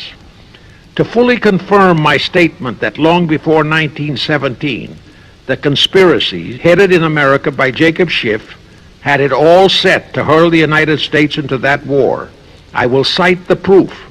When Wilson was campaigning for re-election in 1916, his chief appeal was, "Re-elect the man who will keep your sons out of the war." But during that same campaign, the Republican Party publicly charged that Wilson had long committed himself to throw us into the war. They charged that if he would be defeated, he would accomplish that act during his few remaining months in office. But if re-elected, he would hold off until after re-election. But at that time, the American people looked upon Wilson as a God-man. Well, Wilson was re-elected, and as per the schedule of the conspirators, he hurled us into the war in 1917. He used the sinking of the Lusitania as an excuse, a sinking which also was prearranged. Roosevelt, also a God-man in the eyes of the American people, followed the same technique in 1941 when he used the prearranged Pearl Harbor attack as his excuse for hurling us into World War II. Now, exactly as the conspirators planned, victory for the Allies would eliminate all the monarchs of the defeated nations and leave all their peoples leaderless, confused, bewildered, and perfectly conditioned for the one world government the great conspiracy intended would follow. But there still would be an obstacle, the same obstacle that had balked the Illuminati and Rothschild at that Congress in Vienna peace gathering after the Napoleonic Wars. Russia would be on the winning side this time, as it was in 1814. Therefore, the Tsar would be securely on his throne. Here it is pertinent to note that Russia, under the Tsarist regime, had been the one country in which the Illuminati had never made any headway, nor had the Rothschilds ever been able to infiltrate their banking interests. Thus, a winning Tsar would be more difficult than ever to cope with. Even if he could be enticed into a so-called League of Nations, it was a foregone conclusion that he would never, but never go for a one-world government. So even before the outbreak of World War I, the conspirators had a plan in the making to carry out Nathan Rothschild's vow of 1814 to destroy the Tsar and also murder all possible royal heirs to the throne. And it would have to be done before the close of the war, and the Russian Bolsheviki were to be their instruments in this particular plot. From the turn of the century, the chiefs of the Bolsheviki were Nikolai Lenin, Leon Trotsky, and later Joseph Stalin. Of course, those were not their true family names. Prior to the outbreak of the war, Lenin headquartered in Paris. After the outbreak, Switzerland became his haven. Trotsky's headquarters were on the Lower East Side in New York, largely the habitat of Russian Jewish refugees. Both Lenin and Trotsky were similarly bewhiskered and unkempt. In those days, that was the badge of Bolshevism. Both lived well, yet neither had a regular occupation. Neither had any visible means of support, yet both always had plenty of money. All those mysteries were solved in 1917. Right from the outset of the war, strange and mysterious goings-on were taking place in New York. Night after night, Trotsky darted furtively in and out of Jacob Schiff's palatial mansion. And in the dead of those same nights, there were gatherings of hoodlums of New York's Lower East Side, all of them Russian refugees, at Trotsky's headquarters, and all were going through some mysterious sort of training process. But it was all shrouded in mystery. Nobody talked, although it did leak out that Schiff was financing all of Trotsky's activities. Then suddenly Trotsky vanished. So did approximately 300 of his trained hoodlums. Actually, they were on the high seas in a Schiff-chartered ship bound for a rendezvous with Lenin and his gang in Switzerland. And on that ship was $20 million in gold, the $20 million Schiff provided to finance the Bolsheviki takeover of Russia. In anticipation of Trotsky's arrival, Lenin prepared to throw a party in his Switzerland hideaway. Men of the very highest places in the world were to be guests at that party. Among them were the mysterious Colonel Edward Mandell House, Woodrow Wilson's mentor and palsy Walsey, and more important, Schiff's special and confidential messenger. Another of the expectant guests was Warburg of the Warburg banking clan in Germany, who were financing the Kaiser, and whom the Kaiser had rewarded by making him chief of the secret police of Germany. In addition, there were the Rothschilds of London and Paris, also Litvinov, Kaganovich, Stalin, who was then head of a train and bank-robbing gang of bandits. He was known as the Jesse James of the Urals.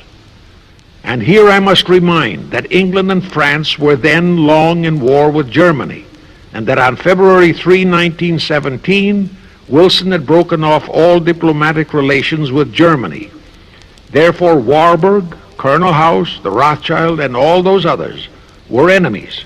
But of course, Switzerland was neutral ground where enemies could meet and be friends, especially if they had some scheme in common. That Lenin party was very nearly wrecked by an unforeseen incident. The Schiff chartered ship on its way to Switzerland was intercepted and taken into custody by a British warship. But Schiff quickly rushed orders to Wilson to order the British to release the ship intact with the Trotsky hoodlums and the gold. Wilson obeyed. He warned the British that if they refused to release the ship, the United States would not enter the war in April as he had faithfully promised a year earlier. The British heeded the warning. Trotsky arrived in Switzerland, and the Lenin party went off as scheduled. But they still faced what ordinarily would have been the insurmountable obstacle of getting the Lenin-Trotsky band of terrorists across the border into Russia. Well, that's where Brother Warburg, chief of the German secret police, came in. He loaded all those thugs into sealed freight cars and made all the necessary arrangement for their secret entry into Russia. The rest is history. The revolution in Russia took place, and all members of the royal Romanov family were murdered. Now, my chief objective is to establish beyond even a remote doubt that communism, so-called, is an integral part of the Illuminati's great conspiracy for the enslavement of the entire world, that communism, so-called, is merely their weapon and bogeyman word to terrify the peoples of the whole world, and that the conquest of Russia and the creation of communism was in great part organized by Schiff and the other international bankers right in our own city of New York. A fantastic story? Yes. Some might even refuse to believe it. Well, for the benefit of any doubting Thomas, I will prove it by reminding that just a few years ago, Charlie Knickerbocker, a Hearst newspaper columnist, published an interview with John Schiff, grandson of Jacob, in which young Schiff confirmed the entire story and named the figure old Jacob contributed, $20 million. If anybody still has even a remote doubt that the entire menace of communism was created by the masterminds of the great conspiracy right in our own city of New York, I will cite the following historical fact. All records show that when Lenin and Trotsky engineered the capture of Russia, they operated as heads of the Bolsheviki party. Now, Bolshevism is a purely Russian word. The masterminds realized that Bolshevism could never be sold as an ideology to any but the Russian people. So in April 1918, Jacob Schiff dispatched Colonel House to Moscow with orders to Lenin, Trotsky, and Stalin to change the name of their regime to the Communist Party and to adopt the Karl Marx Manifesto as the constitution of the Communist Party. Lenin, Trotsky, and Stalin obeyed. And that year of 1918 was when the Communist Party and the menace of communism came into being. All this is confirmed in Webster's Collegiate Dictionary, 5th edition. In short, communism was created by the capitalists.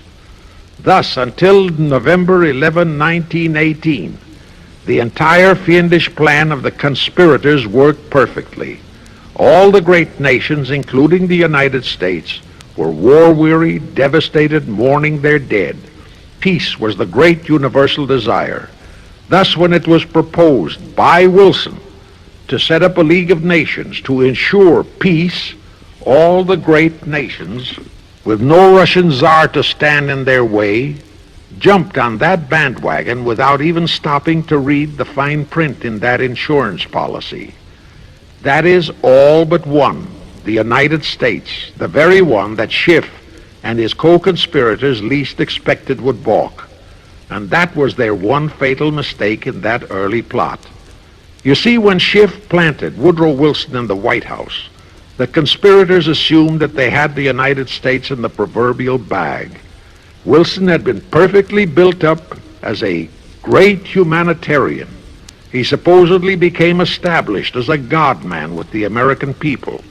There was every reason for the conspirators to have believed that he would easily hornswoggle Congress into buying the League of Nations sight unseen, exactly as the Congress of 1945 bought the United Nations sight unseen.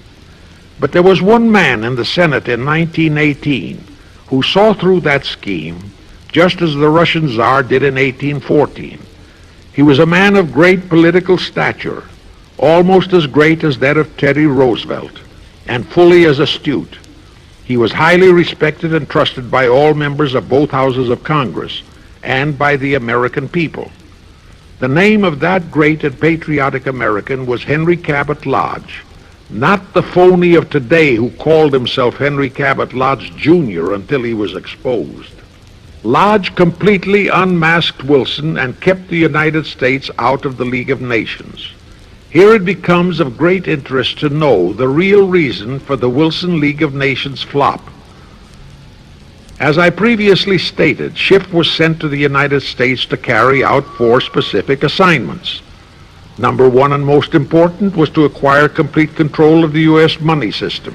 Number 2, as outlined in the original Weishaupt Illuminati blueprint, he was to find the right kind of men to serve as stooges for the great conspiracy and promote them into the highest offices in our federal government, our Congress, our U.S. Supreme Court, and all federal agencies, such as the State Department, the Pentagon, the Treasury Department, etc.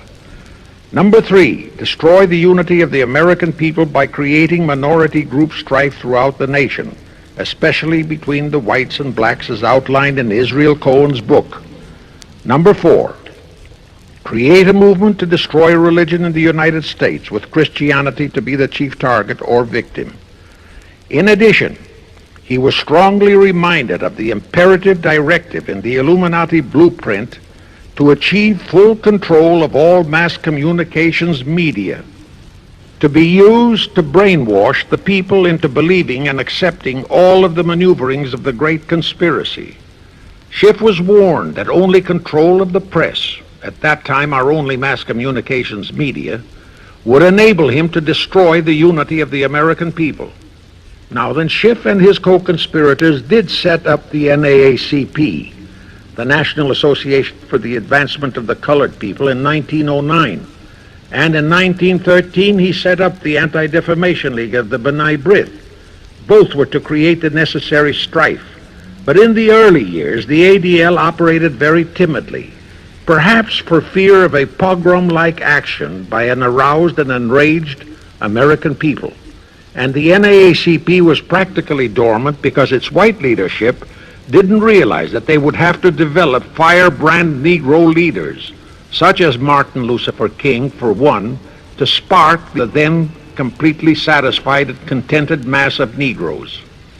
In addition, he, Schiff, was busy developing and infiltrating the stooges to serve in all high places in our Washington government and in the job of acquiring control of our money system and the creation of the 16th Amendment. He also was very busy with the organizing of the plot for the takeover of Russia. In short, he was kept so busy with all those jobs that he completely overlooked the supreme job of acquiring complete control of our mass communications media, That oversight was the direct cause for Wilson's failure to lure the United States into the League of Nations, because when Wilson decided to go to the people to overcome the opposition of the Lodge-controlled Senate, despite his established but phony reputation as a great humanitarian, he found himself faced by a solidly united people and by a loyal press whose only ideology was Americanism and the American way of life. At that time, due to the ineptness and ineffectiveness of both the ADL and the NAACP, there were no organized minority groups, no Negro problems, no so-called anti-Semitic problem to sway the people's thinking. There were no lefts, there were no rights, no prejudices for crafty exploitations. Thus, Wilson's League of Nations appeals fell on deaf ears. That was the end of Woodrow Wilson, the conspirator's great humanitarian. He quickly abandoned his crusade and returned to Washington, where he shortly died an imbecile brought on by syphilis. And that was the end of the League of Nations as a corridor into one world government. Of course, that debacle was a terrible disappointment to the masterminds of the Illuminati conspiracy, but they were not discouraged. As I have previously stressed, this enemy never quits. They simply decided to reorganize and try from scratch again. By this time, Schiff was very old and slow. He knew it. He knew that the conspiracy needed a new, younger, and more active generalship. So on his orders, Colonel House and Bernard Baruch organized and set up what they called the Council on Foreign Relations, the new name under which the Illuminati would continue to function in the United States. The hierarchy, officers and directors of the CFR, is composed principally of descendants of the original Illuminati, many of whom had abandoned their old family names and acquired new Americanized names. For one example, we have Dillon, who was Secretary of Treasury of the United States, whose original name was Lepowski. Another example is Paley, head of the CBS TV channel, whose true name is Polinsky. The membership of the CFR is approximately 1,000 in number and contains the heads of virtually every industrial empire in America, such as Blau, president of the U.S. Steel Corporation, Rockefeller, king of the oil industry, Henry Ford II, and so on. And, of course, all the international bankers, also the heads of the tax-free foundations, are officers and or active CFR members. In short, all the men who provide the money and the influence to elect the CFR chosen presidents of the United States, congressmen, senators, and who decide the appointments of our various secretaries of state, of the Treasury, of every important federal agency, are members of the CFR, and very obedient members indeed. Now, just to cement that fact, I will mention the names of a few of the United States presidents who were members of the CFR. Franklin Roosevelt, Herbert Hoover, Dwight D. Eisenhower, Jack Kennedy. Others who were considered for the presidency are Thomas E. Dewey, Adlai Stevenson, Nixon, and Vice President of a CFR subsidiary, Barry Goldwater. Among the important cabinet members of the various administrations, we have John Foster Dulles, Allen Dulles, Cordell Hull, John J. McCloy, Morgenthau, Clarence Dillon, Rusk, McNamara, and just to emphasize the red color of the CFR, we have as members such men as Alger Hiss, Ralph Bunch, Pasvolsky, Harry Dexter White, real name Weiss, Owen Lattimore, Philip Jeffy, etc., etc.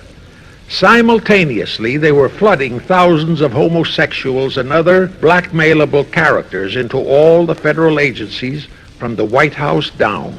Remember Johnson's great friend Jenkins and Bobby Baker? Now, there were many jobs the new CFR had to accomplish. They required much help. So their first job was to set up various subsidiaries to whom they assigned special objectives. I can't name all the subsidiaries in this recording, but the following are a few. The Foreign Policy Association, FPA, the World Affairs Council, WAC, the Business Advisory Council, BAC, the notorious ADA, Americans for Democratic Action, virtually headed by Walter Reuther, the notorious 1313 in Chicago. Barry Goldwater was, and no doubt still is, a vice president of one of the CFR subsidiaries. In addition, the CFR set up special committees in every state in the Union, to whom they assigned the various local state operations. Simultaneously, the Rothschilds set up similar CFR-like control groups in England, France, Germany, and other nations to control world conditions and cooperate with CFR to bring about another world war. But the CFR's first and foremost job was to get complete control of our mass communications media. The control of the press was assigned to Rockefeller. Thus, Henry Luce, who recently died, was financed to set up a number of national magazines, among them Life, Time, Fortune, and others, which publish USSR in America. The Rockefellers also directly or indirectly financed the Cowles Brothers Look magazine and a chain of newspapers. They also financed a man named Sam Newhouse to buy up and build a chain of newspapers all over the country. And the late Eugene Meyer, one of the founders of CFR, bought the Washington Post, Newsweek, the weekly magazine, and other publications. At the same time, CFR began to develop and nurture a new breed of scurrilous columnists and editorial writers, such as Walter Lippmann, Drew Pearson, the Alsops, Herbert Matthews, Irwin Canham, and others of that ilk, who called themselves liberals, who proclaimed that Americanism is isolationism, that isolationism is warmongerism, that anti-communism is anti-Semitism and racism. All that took time, of course, but today our entire press, except for some local small-town papers and weeklies published by patriotic organizations, is completely controlled by CFR stooges, and thus they finally succeeded in breaking us up into a nation of quarreling, wrangling, squabbling, hating factions. Now, if you still wonder about the slanted news and outright lies you read in your paper, you have the answer. To the Lehmans, Goldman Sachs, Kuhn Loeb, and the Warburgs, the CFR assigned the job of getting control of the motion picture industry, Hollywood, radio and television, and believe you me, they succeeded. If you still wonder about the strange propaganda broadcasts by the Ed Murrows, Chet Huntley, Howard K. Smith, Eric Severide, Drew Pearson, and others of that ilk, you have the answer. If you wonder about all the smut, sex, pornography, and mixed marriage films you see in your movie theater and on your TV set, all of which is demoralizing our youth, you have the answer. The whole story of the CFR conspiracy takeover of our mass communications media is far too long to include in this recording, but you can find it in the News Bulletin number 125, entitled How to Get the Reds Out of Communications Media. It was published and brought up to date by the Cinema Educational Guild. It tells in detail how the press, the movies, TV, and radio have been, and still are, used to brainwash the people, to demoralize our youth, and they have been and still are encouraging and creating sympathy for the rioting Negro civil rights lawlessness. You can get a copy of this news bulletin by writing to the Cinema Educational Guild, Post Office Box 46205, Hollywood, California. Now, to refresh your memory, let's go back for a moment. Wilson's flop had torpedoed all chances of transforming that League of Nations into the conspirators' hoped-for one-world government housing. So the Jacob Schiff plot had to be done all over again, and they organized the CFR to do it. We also know how successfully the CFR did that job of brainwashing and destroying the unity of the American people. But as was the case with the Schiff plot, the climax and the creation of a new housing for their one world government required another world war, a war that would be even more horrible and more devastating than the First World War, in order to get the people of the world to again clamor for peace and a means to end all wars.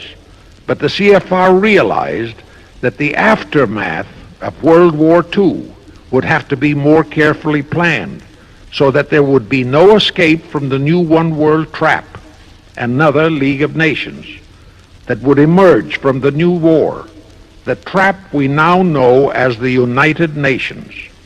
And they hit upon a perfect strategy to ensure that no escape. Here's how they did it.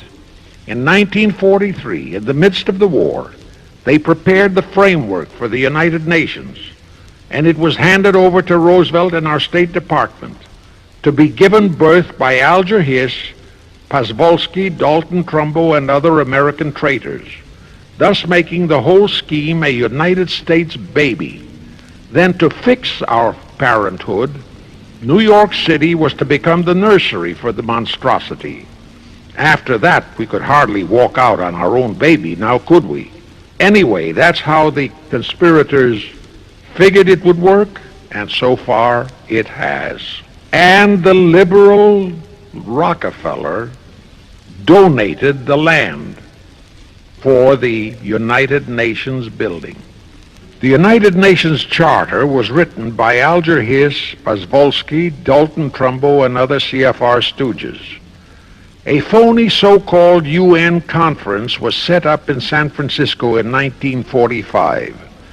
All the so-called representatives of 50-odd nations gathered there, promptly signed the charter, and the despicable traitor Alger Hiss flew to Washington with it, elatedly submitted it to our Senate, and the Senate, elected by our people to safeguard our security, signed the charter without so much as reading it.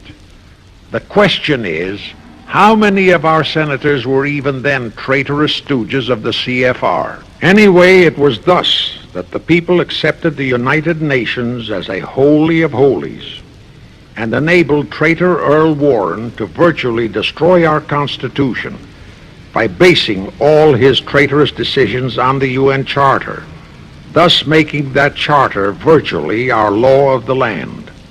However, for all the dirty work that had to be done to solidify the UN, the new housing of the one world plot, they still required the aid of our leaders in Washington. So now I will emphasize the fiendish cleverness of the CFR masterminds.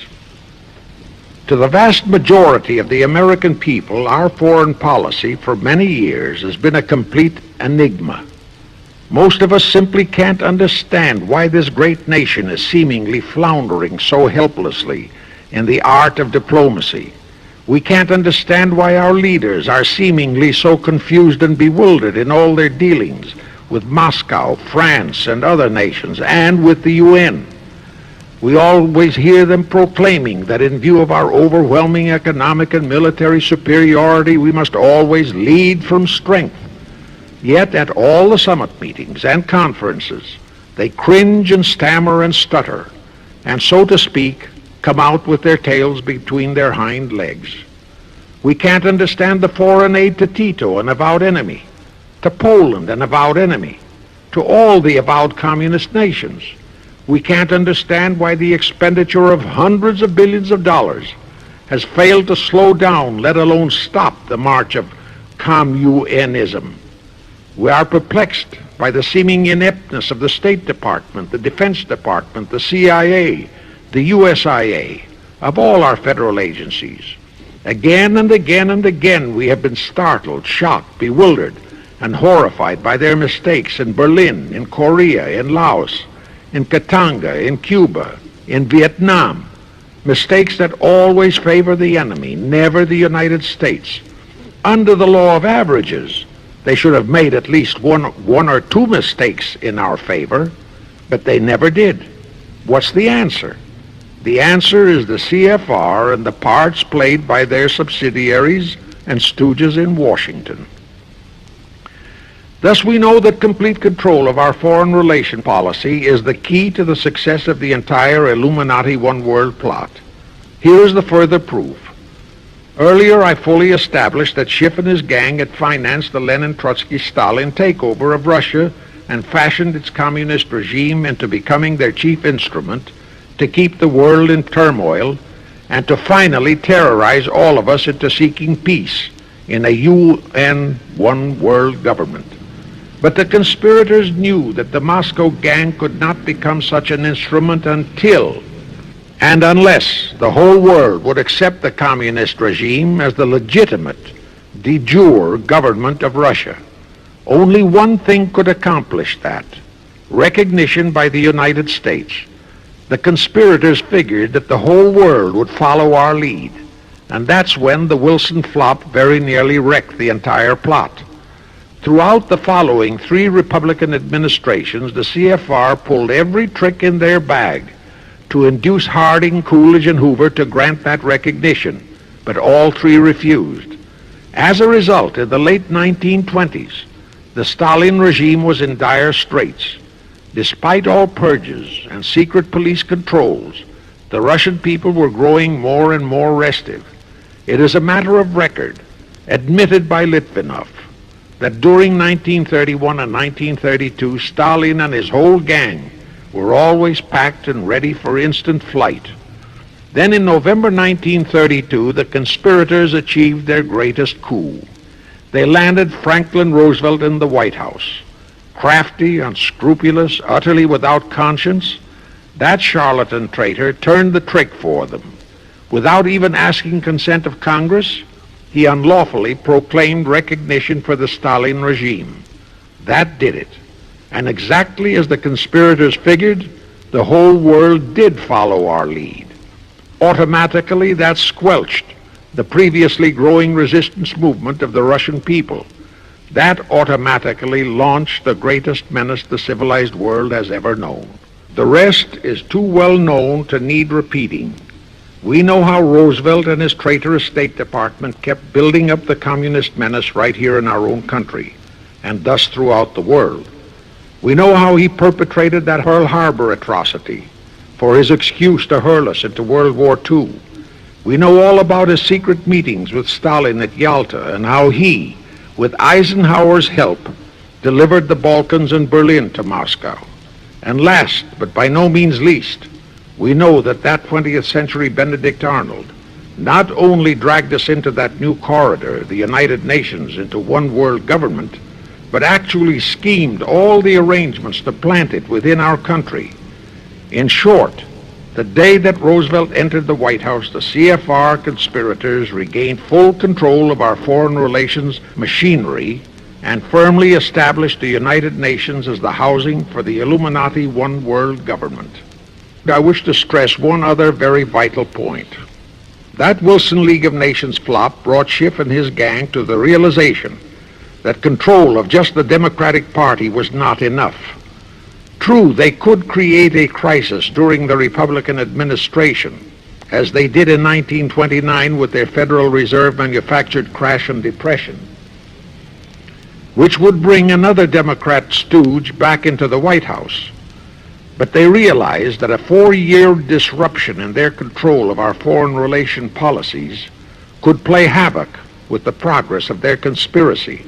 It could even break up their entire strategy, as it almost did before Roosevelt saved it with his recognition of the Stalin regime. Thereupon, after that Wilson debacle, they began to formulate plans to achieve control of both of our national parties. But that posed a problem for them. Manpower. Stooges in the Republican Party also added manpower for the Democratic Party, because control of just the man in the White House would not be enough. They'd have to provide that man with trained stooges for his entire cabinet, men to head the State Department, the Treasury Department, the Pentagon, the CIA, the USIA, etc. In short, every member of the various cabinets would have to be a chosen tool of the CFR, such as Rusk and McNamara, also all undersecretaries and assistant secretaries.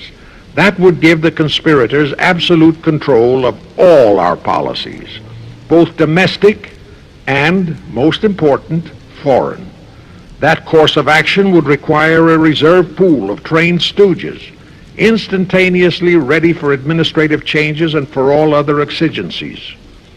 All such stooges would of necessity have to be men of national reputation, high in the esteem of the people, but they would have to be men without honor, without scruple, without conscience, men who would be vulnerable to blackmail.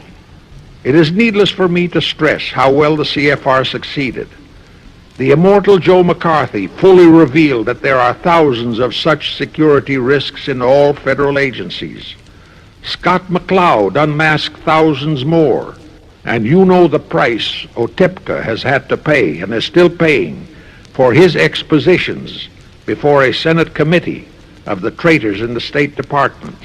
And you know that the men in the State Department who delivered Cuba to Castro have not only been shielded, but promoted.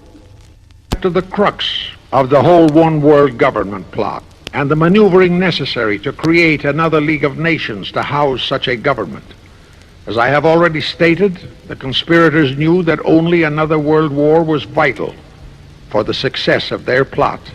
It would have to be such a horrifying world war that the peoples of the world would cry out for the creation of some kind of a world organization that could assure everlasting peace. But how could such a war be brought about? All the European nations were at peace.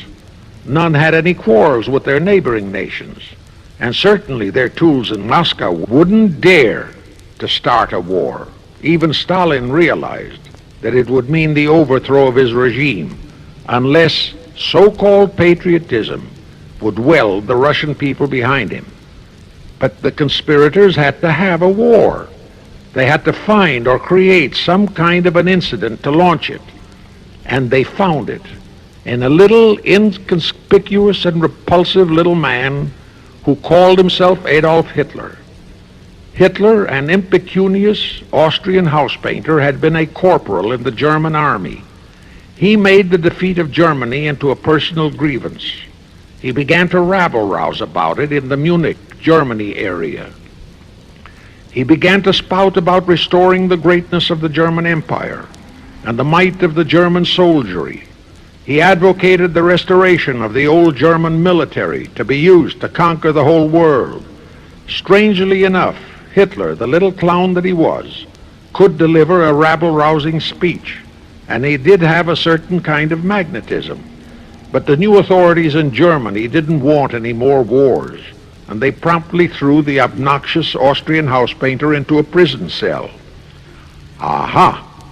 Here was the man, decided the conspirators, who, properly directed and financed, could be the key to another world war. So while he was in prison, they had Rudolf Hess and Goering write a book which they titled Mein Kampf and attributed the authorship to Hitler, exactly as Litvinov wrote Mission to Moscow and attributed the authorship to Joseph Davies, then our ambassador to Russia and a stooge of the C.F.R. In Mein Kampf, Hitler, the pseudo-author, outlined his grievances and how he would restore the German people to their former greatness.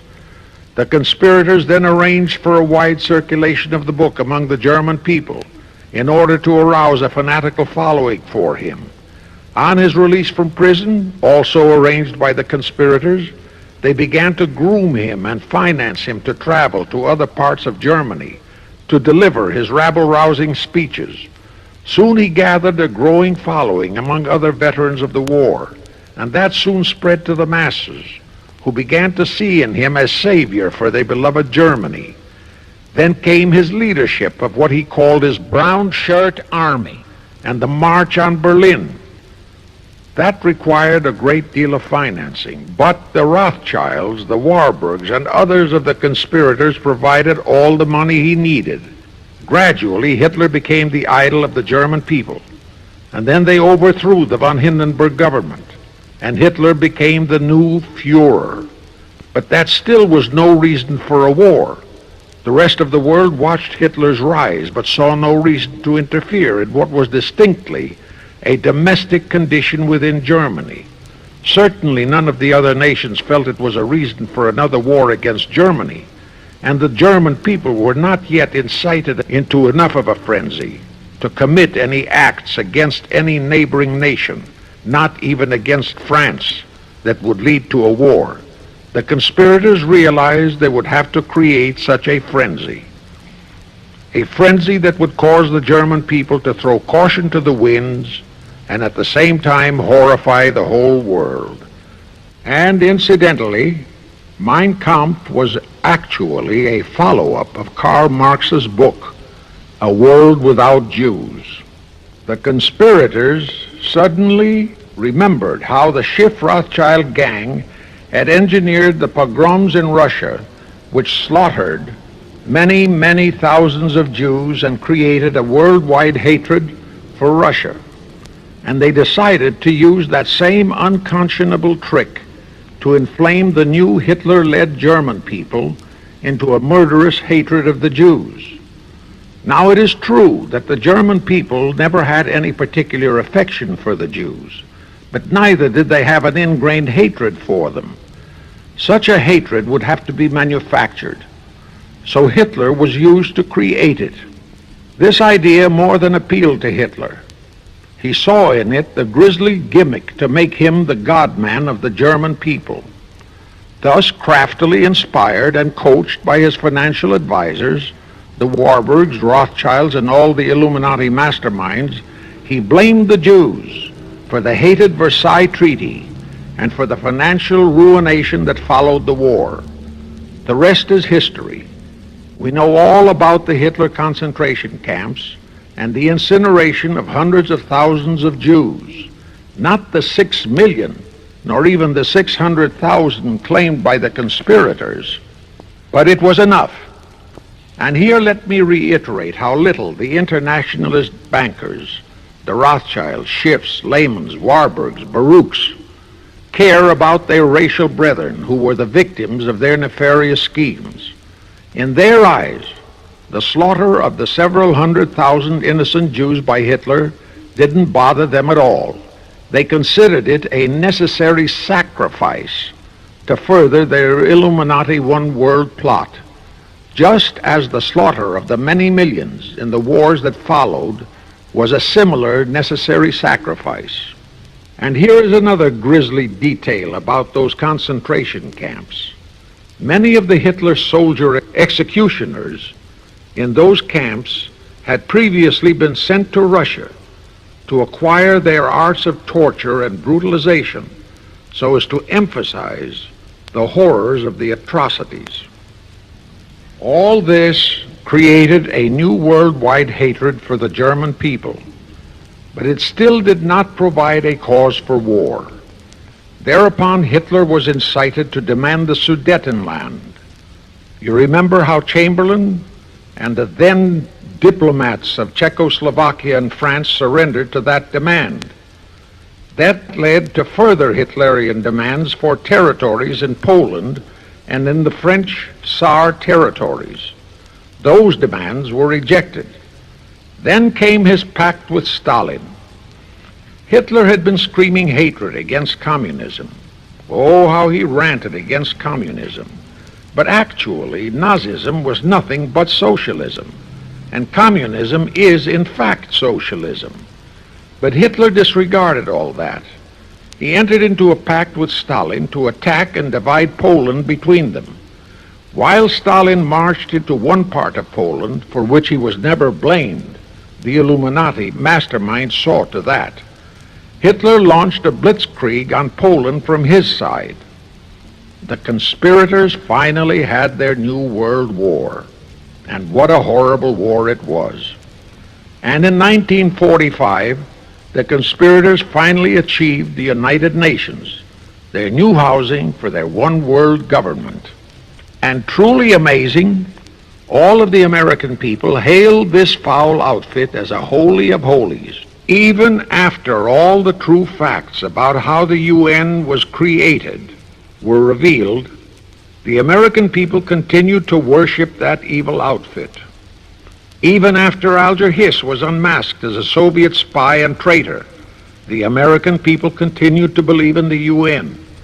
Even after I had publicly revealed the secret agreement between Hiss and Molotov that a Russian would always be the head of the military secretariat, and by that token, the real master of the UN, most of the American people continued to believe that the UN could do no wrong. Even after Trygve Lie, the first Secretary General of the UN, confirmed that Hiss-Molotov secret agreement in his book For the Cause of Peace, the vast majority of our people refused to lose faith in the UN. Even after the truth about the Korean War was revealed, how the Russian General Vasiliev, head of that UN military secretariat, was given a leave of absence by the UN so that he could take command of the North Koreans and Red Chinese who were fighting the so-called UN police action under our own General MacArthur, who by orders of the UN was fired by the pusillanimous Truman in order to prevent his winning that war. Our people still believed in the UN. Despite our 150,000 sons who were murdered and maimed in that war, the people continued to regard the UN as a sure means for peace. Even after it was revealed in 1951 that the UN, using our own American soldiers under UN command and the UN flag, in collusion with our traitorous State Department and the Pentagon, had been invading many small cities in California and Texas in order to perfect their plan for the complete takeover of our country, most of our people brushed it off and continued their belief that the UN is a holy of holies. Do you know that the UN Charter was written by traitor Alger Hiss, Molotov, and Wyszynski? That Hiss and Molotov had made that secret agreement that the military chief of the UN was always to be a Russian appointed by Moscow? Do you know that at their secret meetings at Yalta, Roosevelt and Stalin, at the behest of the Illuminati operating as the C.F.R., decided that the UN must be placed on American soil? Do you know that most of the UN Charter was copied intact, word for word, from the Marx Manifesto and Russia's so-called Constitution? Do you know that the only two senators who voted against the UN so-called treaty were the only two senators who had read it? Do you know that since the UN was founded, communist enslavement has grown from 250 million to 1 billion? Do you know that since the UN was founded to ensure peace, there have been at least 20 major wars incited by the UN, just as they are now inciting a war against Little Rhodesia? Do you know that under the UN setup, the American taxpayers have been forced to make up the UN Treasury deficit of many millions of dollars because of Russia's refusal to pay her share? Do you know that the UN has never passed a resolution condemning Russia or her so-called satellites, but always condemns our allies? Do you know that J. Edgar Hoover said, "The overwhelming majority of the communist delegations to the UN are espionage agents"? And now, 66 senators voted for a consular treaty to open our entire country to Russian spies and saboteurs. Do you know that the UN helps Russia's conquest of the world by preventing the free world from taking any action whatsoever except to debate each new aggression in the UN General Assembly? Do you know that at the time of the Korean War, there were 60 nations in the UN, yet 95% of the UN forces were our American sons, and practically 100% of the cost was paid by the United States taxpayers?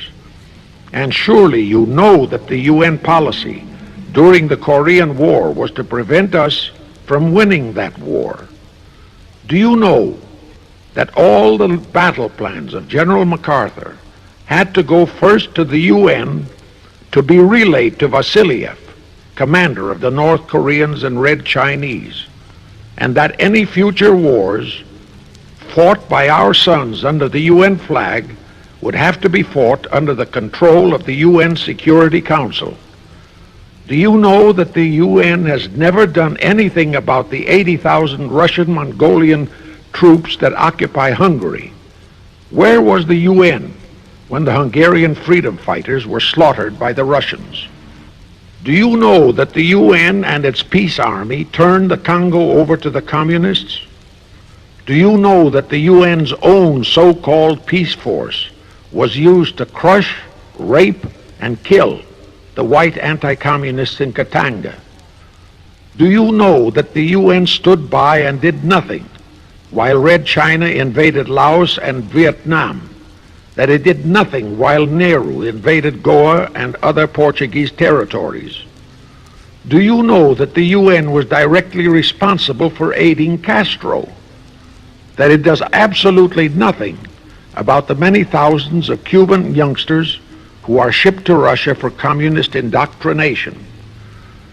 Do you know that Adlai Stevenson, of all people, said the free world must expect to lose more and more decisions in the UN? Do you know that the UN openly proclaims that its chief objective is one world government, which means one world laws, one world court, one world army, one world navy, one world air force, one world schools, and a one world church in which Christianity would be prohibited? Do you know that a UN law has been passed to disarm all American citizens and to transfer all our armed forces to the UN? Such a law was secretly signed by Saint Jack Kennedy in 1961. Do you realize how that fits in with Article 47, Paragraph 3 of the UN Charter, which states, I quote, "The Military Staff Committee of the UN shall be responsible through the Security Council for the strategic direction of all armed forces placed at the disposal of the Security Council," unquote. And when and if all our armed forces are transferred to the UN, your sons would be forced to serve and die under UN command all over the world. This will happen unless you fight to get the U.S. out of the UN. Do you know that Congressman James B. Utt has submitted a bill to get the U.S. out of the UN and a resolution to prevent our president from forcing us to support the UN embargoes on Rhodesia? Well, he has, and many people all over the country are writing to their representatives to support the Utt bill and resolution. And did you know that to offset the Utt bill and resolution, 50 congressmen, spearheaded by Schweiker and Moorhead of Pennsylvania, have introduced a bill to immediately transfer all our armed forces to the UN? Can you imagine such brazen treason? Is your congressman one of those 50 traitors? Find out and take immediate action against him, and help Congressman Utt. Now, do you know that the National Council of Churches passed a resolution in San Francisco which states that the United States will soon have to subordinate its will to that of the UN, and that all American citizens must be prepared to accept it? Is your church a member of the National Council of Churches? In connection with that, bear in mind that God is never mentioned in the UN Charter, and their meetings are never opened with prayer. The creators of the UN stipulated in advance that there should be no mention of God or Jesus Christ in the UN Charter or in its UN headquarters. Does your pastor subscribe to that? Find out. Furthermore, do you know that the great majority of the so-called nations in the UN are anti-Christianity? That the UN is a completely godless organization by orders of its creators, the C.F.R. Illuminati. Now, Have you heard enough of the truth about the Illuminati's United Nations? Do you want to leave your sons and our precious country to the unholy mercy of the Illuminati's United Nations? If you don't, write, telegraph, or phone your representatives and senators that they must support Congressman Utt's bill to get the U.S. out of the UN and the UN out of the U.S. Do it today, now, before you forget. It is the only salvation for your sons and for our country. Now I have one more vital message to deliver. As I told you, one of the 4 specific assignments Rothschild gave Jacob Schiff was to create a movement to destroy religion in the United States, with Christianity to be the chief target. For a very obvious reason, the Anti-Defamation League wouldn't dare to attempt it, because such an attempt could create the most terrible bloodbath in the history of the world, not only for the ADL and the conspirators, but for the millions of innocent Jews. Schiff turned that job over to Rockefeller for another specific reason. The destruction of Christianity could be accomplished only by those who are entrusted to preserve it, by the pastors, the men of the cloth. As a starter, John D. Rockefeller picked up a young so-called Christian minister by the name of Dr. Harry F. Ward, Reverend Ward, if you please. At that time, he was teaching religion at the Union Theological Seminary. Rockefeller found a very willing Judas in this reverend. Thereupon, in 1907, he financed him to set up the Methodist Foundation of Social Service.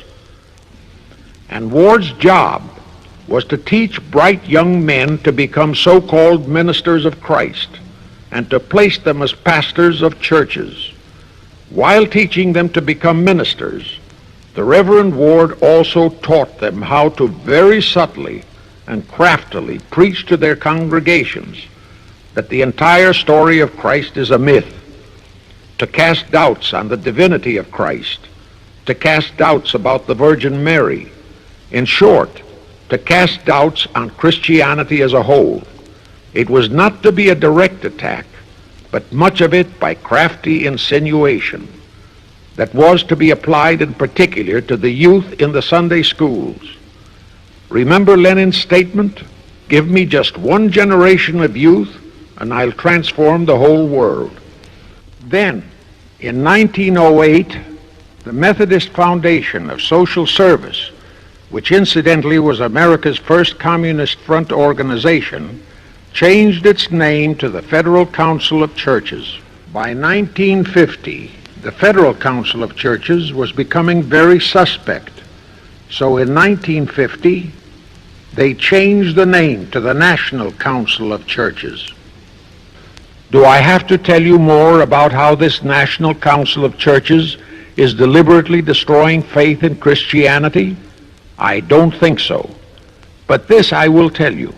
If you are a member of any congregation whose pastor and church are members of this Judas organization, your contributions are helping the Illuminati's plot to destroy religion and your faith in God and Jesus Christ. Thus you are deliberately delivering your children to be indoctrinated with disbelief in God and church, and which can easily transform them into atheists. Find out immediately if your church is a member of the National Council of Churches, and for the love of God and your children, if it is, withdraw from it at once. However, let me warn you, that same destroy religion process has been infiltrated into other denominations. If you have seen the Negro March on Selma and other such demonstrations, you have seen how the Negro mobs are led and encouraged by ministers and even Catholic priests and nuns who march along with them. As a matter of fact, the Mormon Church is about the only one I know of that is clean of that kind of Judas infiltration. But of course, There are many individual churches and pastors who are honest and sincere. Find one such for yourself and for your children. Incidentally, this same Reverend Harry F. Ward was also one of the founders of the American Civil Liberties Union, a notorious pro-communist organization. He was the actual head of it from 1920 to 1940. He also was a co-founder of the American League Against War and Fascism, which, under Browder, became the Communist Party of the United States.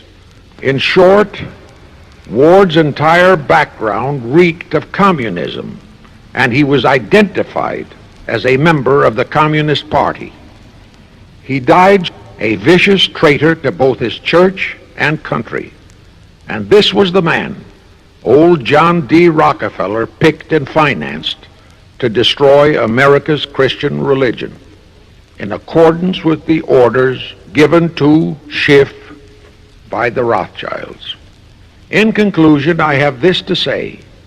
You probably are familiar with the story of how one Dr. Frankenstein created a monster to do his will of destroying his chosen victims, but how instead, in the end, that monster turned on his own creator, Frankenstein, and destroyed him. Well, the Illuminati CFR has created a monster called the United Nations, who, supported by their minority groups, rioting Negroes, the traitorous mass communications media, and the traitors in Washington, was created to destroy the American people. Well, we know all about that many-headed Hydra monster. We know the names of those who created that monster.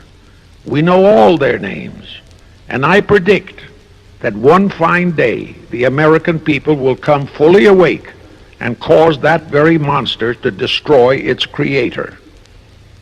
True, the majority of our people are still being brainwashed, deceived, and deluded by our traitorous press, TV, and radio, and by our traitors in Washington. But surely, by now, enough is known about the UN to stamp that outfit as a deadly, poisonous rattlesnake in our midst. My only wonder is what it will take to awaken and arouse our people to the full truth. Perhaps this record will do it. 100,000 or 1,000,000 copies of this record can do it. I pray to God it will, and I pray to Him to inspire you, all of you, to spread this story via this record to all loyal Americans in your community. You can do it by playing it to study groups assembled in your homes, at meetings of the American Legion, the VFW, the DAR, all other civic groups and women's clubs, especially the women's clubs who have their sons' lives at stake. With this record, I have provided you with the weapon that will destroy the monster. For the love of God, of our country, and of your children, use it. Get a copy of it into every American home.